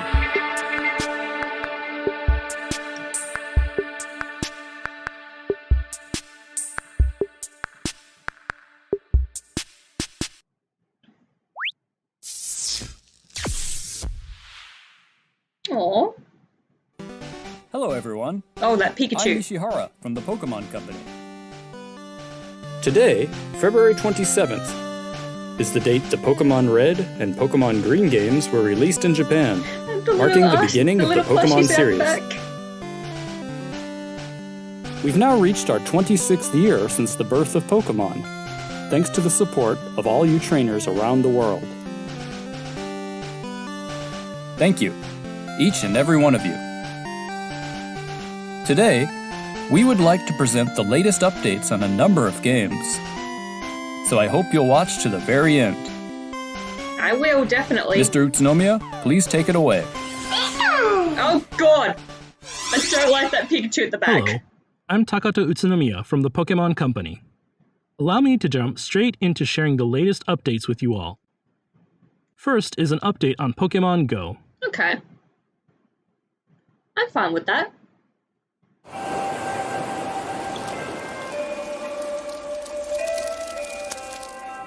That's not applause. Hello, Hisuian forms. Oh, Alola's coming. Pokemon that first appeared in the Alola region of the Pokemon Sun and Pokemon Moon games will be appearing in the world of Pokemon Go beginning March 1st. Hell yeah. Until then, Alolan Exeggutor will be appearing in Pokemon Go. We hope you'll try catching them for yourself. I have, like, no storage on my Pokemon Go and I refuse to buy more. Now, I'd like to share some news about a few of our other games. Oh, Masters! Haven't played this in a while. A lot of fun, though. This February, Pokemon Masters EX celebrates its 2.5-year anniversary. Right now, as far as trainers go, there are over 142 in total that you can team up with. Powerful sync pairs from many regions have assembled on Victory Road, our newest feature. Subtitles are annoying. By completing Victory Road, not only can you team up with Signasuit Red, Signasuit Blue, or Signasuit Leaf, but you can also receive 5,000 gems. Starting tomorrow, May and Latias arrive. With May in a special outfit, this sync pair can turn the field of play into psychic terrain, powering up all psychic-type sync pairs. Skyla and Tornadus also debut, with Skyla in a special outfit. This sync pair can turn the field of play into a flying zone. They're skilled at supporting flying types and using interference against opponents. And there's more. You'll also be seeing Raihan and Flygon, with Raihan in a special outfit.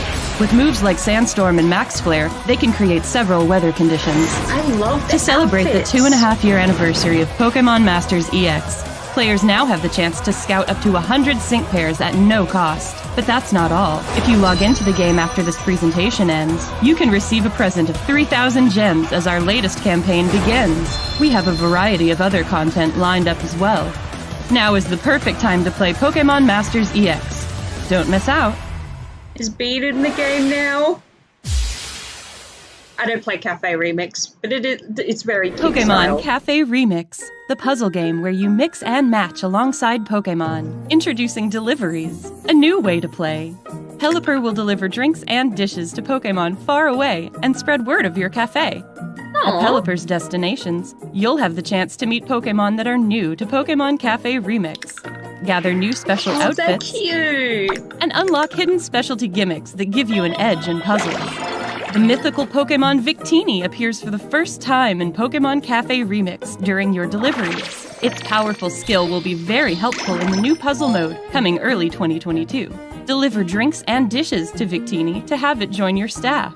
Additionally, there will be 3 events to celebrate Pokemon Day. The first event is Bulbasaur's Happy Pokemon Day. There will be a 7-day special login bonus, and on your first login, you can get Bulbasaur's limited-time celebratory crown outfit. For the second event, there is an increased chance of Shiny Piplup appearing. Starting now, for 4 days, Shiny Piplup will have a greatly increased chance of showing up at your cafe.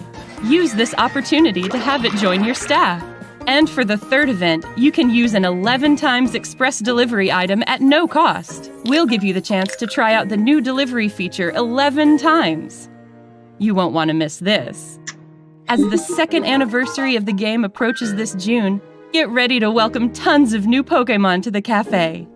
Have fun playing Pokemon Cafe Remix on both Nintendo Switch systems and smart devices. It's such a cute style. Unite. Not surprised. That's like in the competitive scene now, isn't Since it? Pokemon Unite launched last July, lots of Pokemon have joined the fray. Together with unique Pokemon like Dragonite, Aegislash, or Greedent, form a team and battle. I've never played this. Maybe Fire I should, off your at least Pokemon's once. moves over and over in new, intense, limited-time battles. Ooh. Full Fury Battles, added today, February 27th. You can try out any Pokemon in standard battles and quick battles on special days posted on the official Pokemon Unite website. Okay. Furthermore, there is a Pokemon Day event happening right now in Pokemon Unite. The mythical Pokemon Hoopa joins the roster during this event. Ooh. Hoopa can warp ally Pokemon to other locations. Use blindsiding team tactics to get the drop on the opposing team. Using Hoopa's Unite move, turn into Hoopa Unbound and go wild. Seems While the Pokemon overpowered. Day event is going on, all players can try out Hoopa. yeah, Clear okay, you all gotta special purchase missions, Pokemon. and you can obtain Hoopa's Unite license. All players that log in now will receive commemorative Pokemon Day trainer fashion items. Use this Pokemon Day event as a chance to experience the heated battles in Pokemon Unite. And finally, enjoy a preview of the next Pokemon that is slated to join Pokemon Unite in the future. Please continue to look forward to more content in the future in Pokemon Unite, available on Nintendo Switch and mobile devices. Next, allow me to share some news about the Pokemon Brilliant Diamond and Pokemon Shining Pearl games. GST, GST, GST. Please be the GST. Oh, yes! The Shaman event! Oh my god, yes, thank god they brought it back! Can I shiny hunt it? I will shiny hunt this thing. Oh. Soon, we'll send out Oak's Letter, an item that will allow you to encounter the mythical Pokemon Shaman within Pokemon Brilliant Diamond and Pokemon Shining Pearl. Oh, You'll be later able to today! claim this item as a mystery gift later, after this presentation ends. You can add Shaman to your team and enjoy exploring the Sinnoh region together. Oh, awesome! Next up, we have some news about the Pokemon Legends Arceus game. Oh, okay. Hello. Oh, what are they doing out there?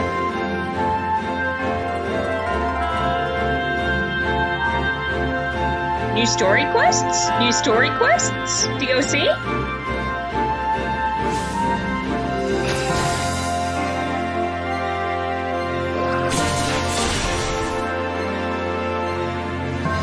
Oh my god! What?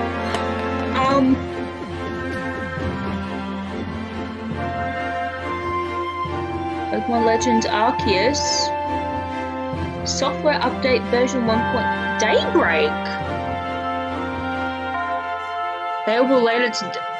I'm getting back into this game. Fuck my studies. I'm getting back into the game again.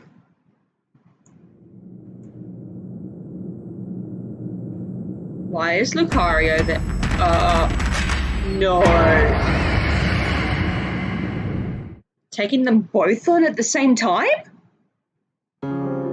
We are pleased to announce the Daybreak update for Pokemon Legends Arceus, which will be available to players at no cost. You'll begin a new investigation into a curious phenomenon that is causing mass outbreaks of Pokemon across the Hisui region.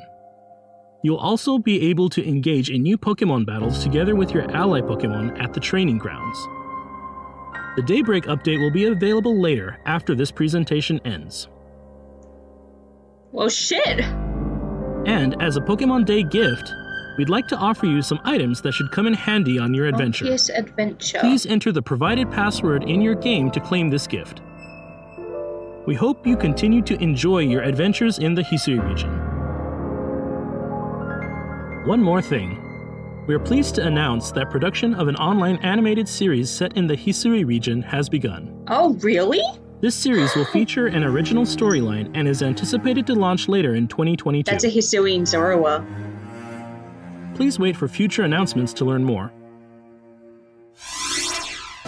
What did you think?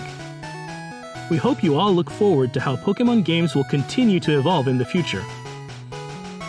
We've shared with you today the latest information about a variety of our games, but to wrap things up, we'd like to end this presentation by sharing one more video. Thank you for tuning in. Alright, what's left?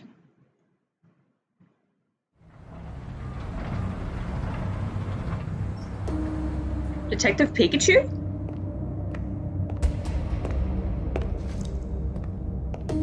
That's all I can think at the moment. No, it doesn't really have movie production.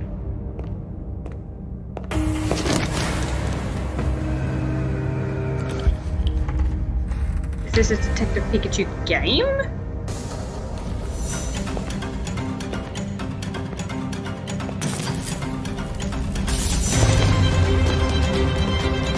What is this? guys.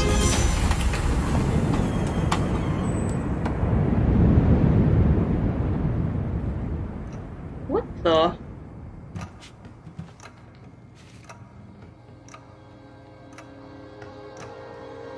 Sherlock Holmes? What's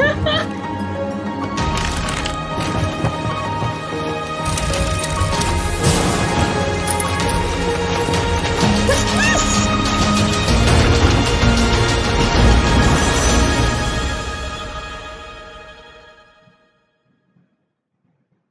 What the fuck? No fucking way. No fucking way. No fucking way.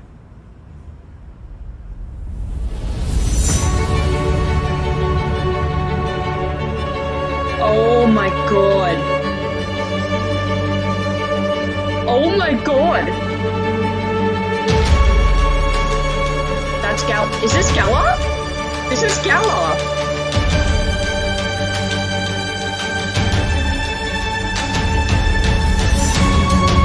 Oh, no.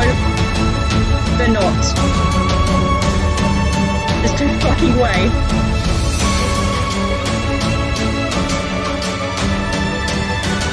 Wasn't this present in the movie? Wait, oh wait, is this battle, is this, no?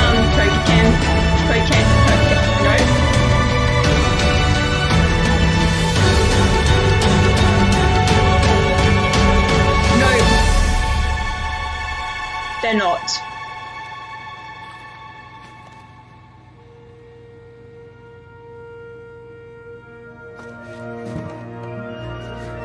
They're not. They haven't. They didn't just... They did! What the fuck?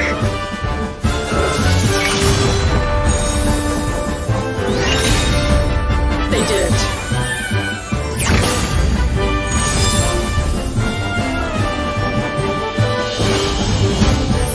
And they took...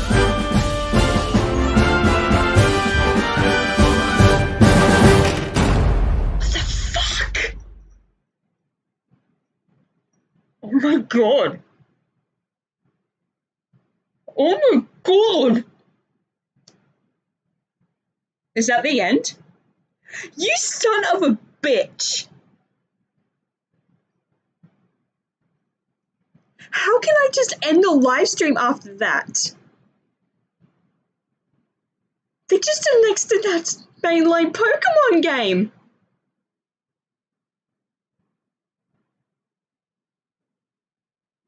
Holy fucking shit. Holy fucking shit. Where does that take place though? Like, I made the joke, I made haha Sherlock Holmes joke because it looked like Sherlock Holmes's. Sherlock Holmes, not Sherlock Holmes. It looked like his office. But oh my god, they didn't. Holy fucking shit. Okay. Alright.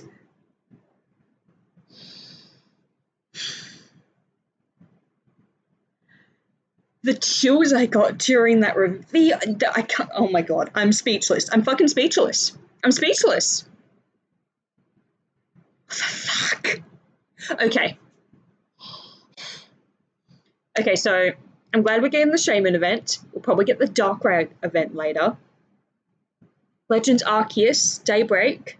Isn't there a Monster Hunter Rise DLC named Daybreak as well? Fuck. I'm sorry. Oh my god.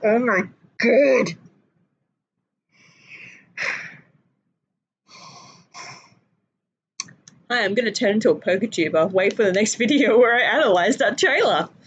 Can I actually analyze it now? Alright, let's... No, we're going back. We're analyzing some shit. Okay, so there's the big reveal. I'm turning the volume down because that was loud as hell. Okay. Alright. What type of architecture is that? We've got a Pokemon Center. I thought it was Gala, this maybe it is Galar or another European region. We had France. We had Calais based off of France. We just had Galar based off of Britain. That's the vibe I got, and it's very possible that's what this is going to be as well. I'm looking at the architecture because we could determine where that's from based on the architecture. Let's look at this. European architecture. I can't spell. European architecture style. That's a good way. Gothic, Renaissance, Romanesque. Yeah, but I forgot. List of what is the European style of architecture? All right, I'm going to look at the Wikipedia page on that in a moment. Right, so let's look at this again. We got a big lake that looks like it goes down a waterfall. Ireland? Question mark? Because I first thought of the Loch Ness Monster. There's a legend, Ireland, legendary. Is that what the Loch Ness Monster is from? Loch Ness Monster. No, not the monster movie. Goddamn internet. Scottish, not Ireland. It's Scottish. I'm sorry. Oh, that was so bad of me. I'm sorry. Loch in Scotland. Okay. So maybe Scotland then. Where's Scotland again? Scotland!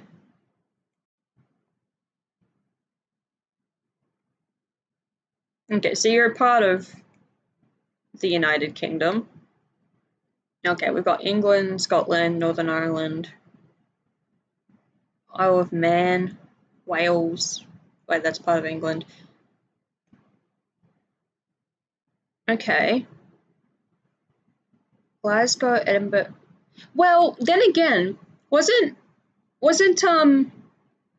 Galar based off of? It was just based off of England, not Scotland. Is this like an extension, mate? I mean, look what it's showing us right now, right here. This picture. That's gorgeous, by the way. Possibly? Question mark?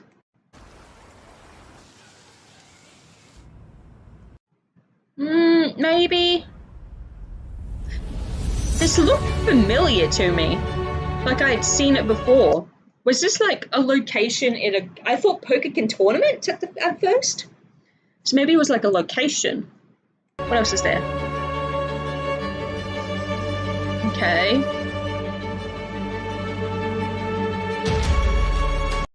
And then that was that. That was what the Galar writing is what I saw. So this could be an extension of Sword and Shield. Definitely what seems to be a new region. I think Scotland is a very good guess. Or Ireland is also another good guess. Maybe Scotland and Ireland, technically. Yeah, because I saw the stone genres. That's a desert, though. Let me look that up. Deserts in Scotland. No, not deserts. Deserts.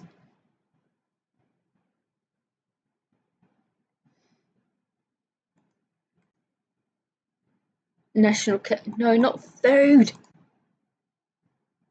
They think I'm asking for desserts. No, I don't want food. Well, I do want food. I am tired and hungry. But that's not what I'm looking up.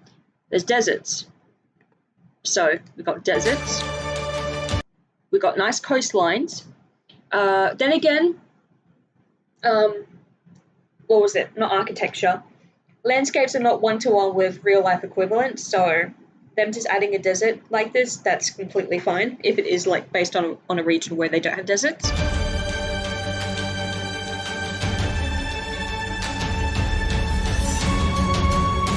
Survived for a long time. That's a lighthouse.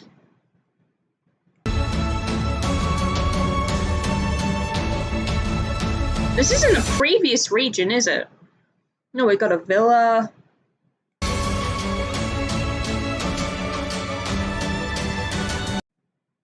Yeah, because this is what it looked like it was from Poke-Ken Tournament, to me at least. So do we know what this location is in Poke-Ken Tournament? Poke-Ken Tournament locations? Stages, there we go. Blue Dome, ruins of an ancient city, Dark Colosseum, variety of stages, Pokemon various activities, Diggersby Land, Ferrum Dojo, Ferrum Stadium. Here, Old Ferrum Town. This is what it reminded me of, and the architecture is kind of similar. Notice the City of Water with a nostalgic atmosphere. It's a large park, an arch gate, and a clock tower. Okay. Winter, first volcano, Reggie Ruin, Cellar Town. And of course the training gym. Okay. What else do we have?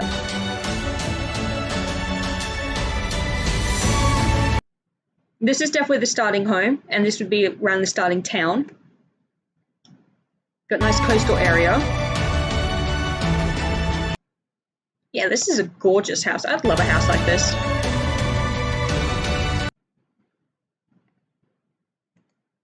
Go back. What was his outfit?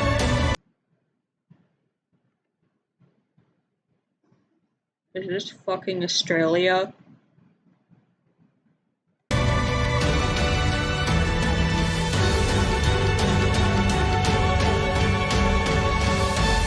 Okay, goes to that, and then it reveals the starters.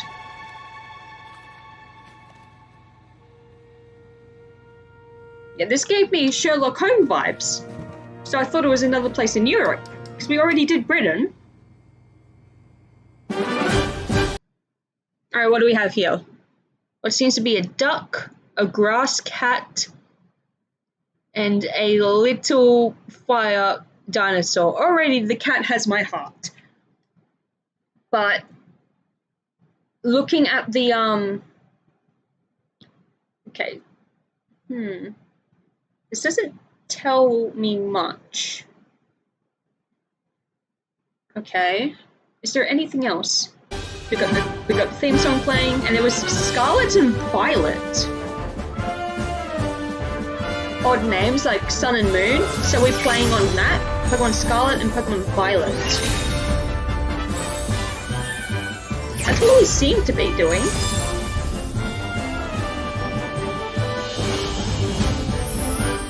No new entry, releasing worldwide in late 2022. Okay. Let me go back to that architecture.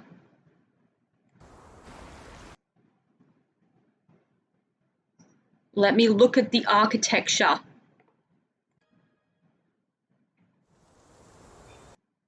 Okay. This is as close as I can get. I can see. That's gorgeous. Scotland's wet deserts brought back to life. Okay. Yes, yeah, blah, blah, blah. Okay. Fuck you.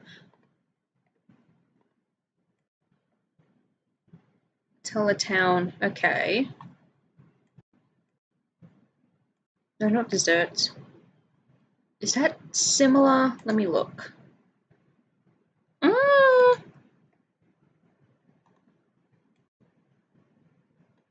Sort of? Edinburgh Castle, okay. Maybe. I unfortunately don't know much about Scotland's history and architecture. Let me try Ireland. Okay. architecture. So that's my two biggest guesses at the moment. Okay, much more boxy. I don't see a lot of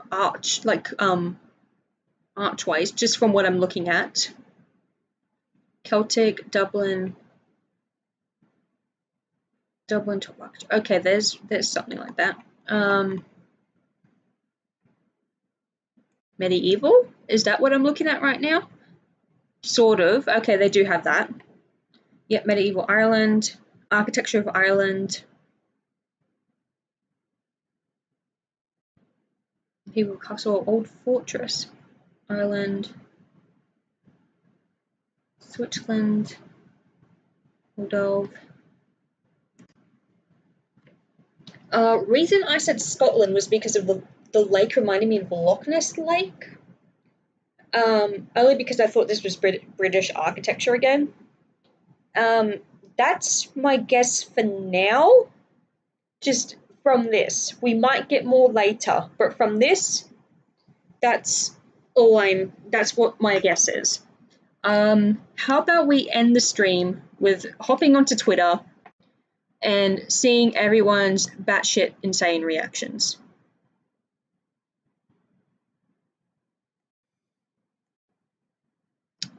They're already trending. They're already trending in Australia.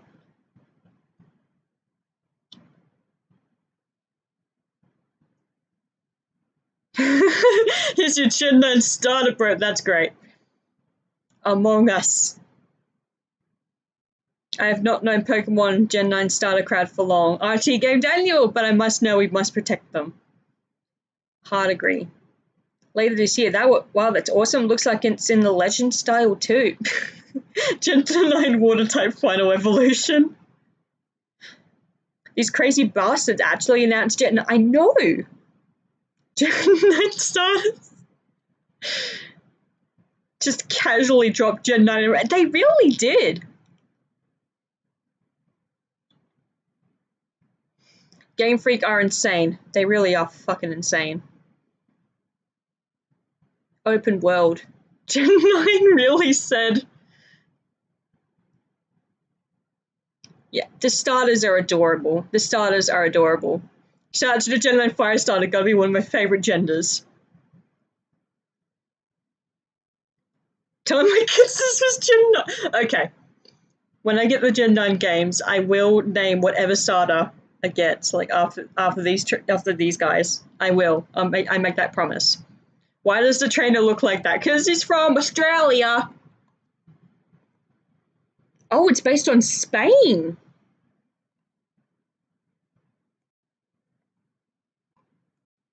So what's he showing?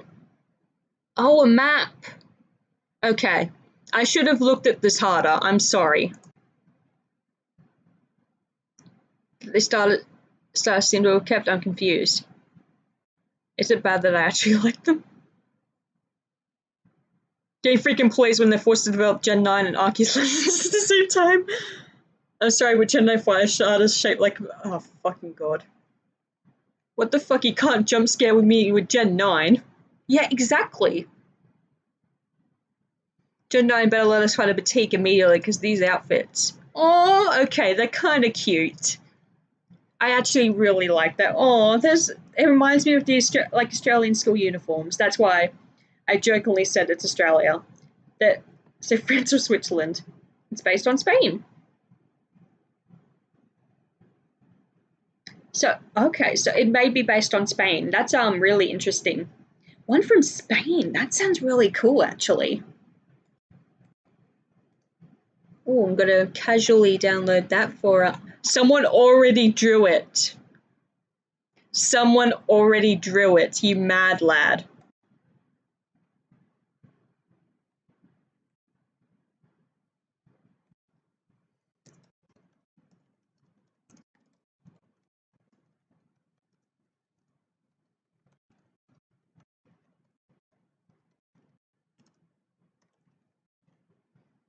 I have to. That's a lot of fucking dedication.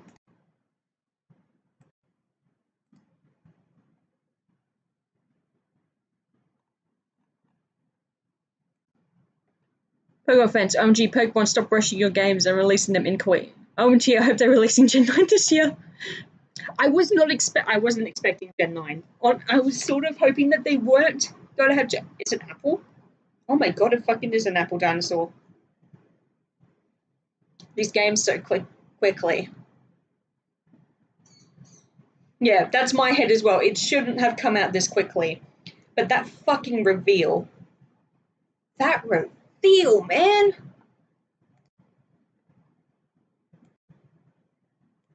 Among Us. Among Us. Hey, Felix, how you doing? You guys didn't see that? No, not at all. It'll be in Spain. I can't read that, so what can we confirm? That's beautiful. First four gens were based in Japan. Gen 5 was New York. Gen 6, France. Gen 7, Hawaii. Enchanto aesthetic. Huh. Oh, God. Donald Duck. The cat's adorable. It's going to get an awful evolution, isn't it?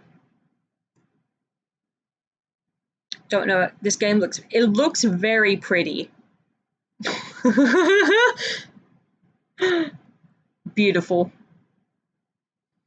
Argument against Gen 9 suffered of Pokemon Legends having good chance of DLC. It was very obvious Gen 8 was going to be announced in 2019 with 3 Pokeballs indicating new starters. Well,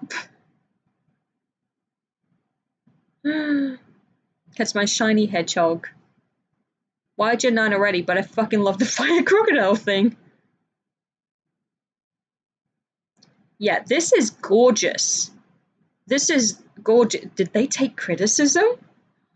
Did they take criticism? Oh, amazing! Pokemon Gen 9 is real.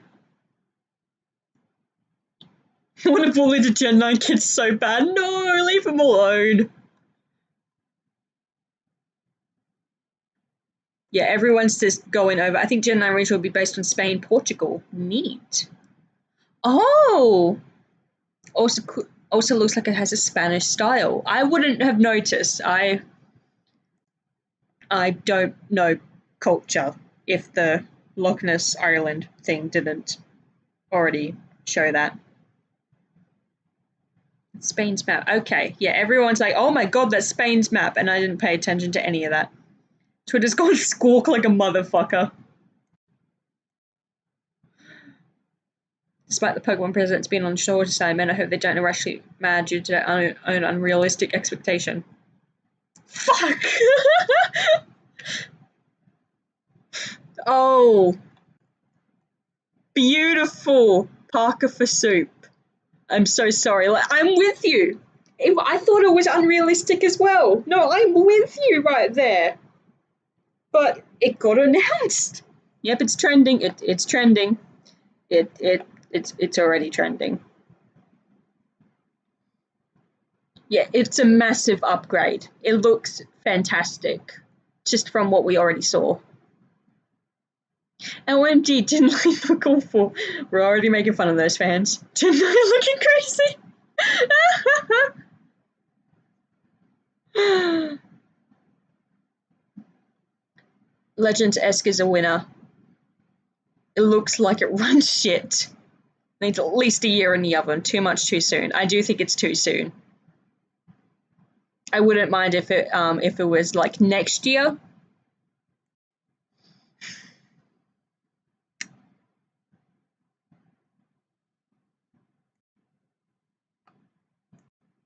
My mic is back. It keeps turning off. Anyways, hi Fearless. Gen 9 just got announced. Isn't that fun? The grass starter is fucking adorable. I said Gen 9, you called me crazy. I think it's more crazy on Game Freak's part.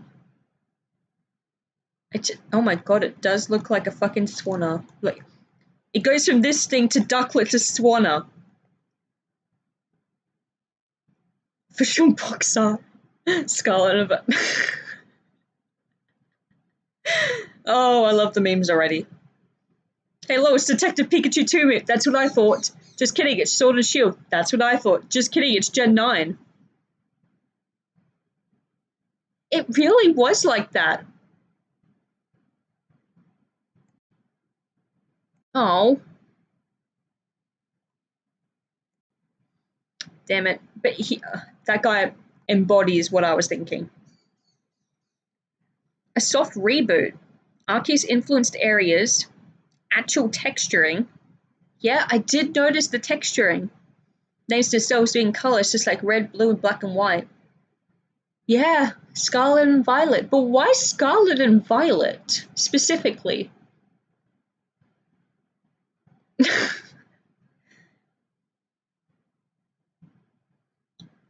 both look good. Take my fucking money, bro. They're doing it. They're doing really well. Yeah, this was... Well, they released this, so I want to see what they say.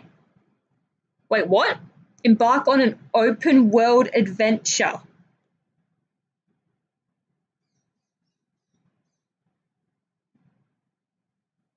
don't know what the names are. They're adorable. Daniel the cooler Daniel. I might warm up to them. Yeah, you might. Everyone's already... I have several questions.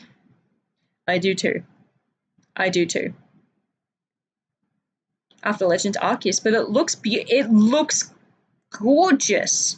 Like, look at this. Yeah, this is genuinely really pretty. Duck Gang reporting in Hello Dolan Dark. Yeah, everyone's already going crazy over this. This looks gorgeous. Holy shit, holy fucking shit. Alright, I'm gonna like that tweet. I won't retweet it yet, though. Alright. After we had 2 hours, actually I've been live for 3 hours, what the fuck.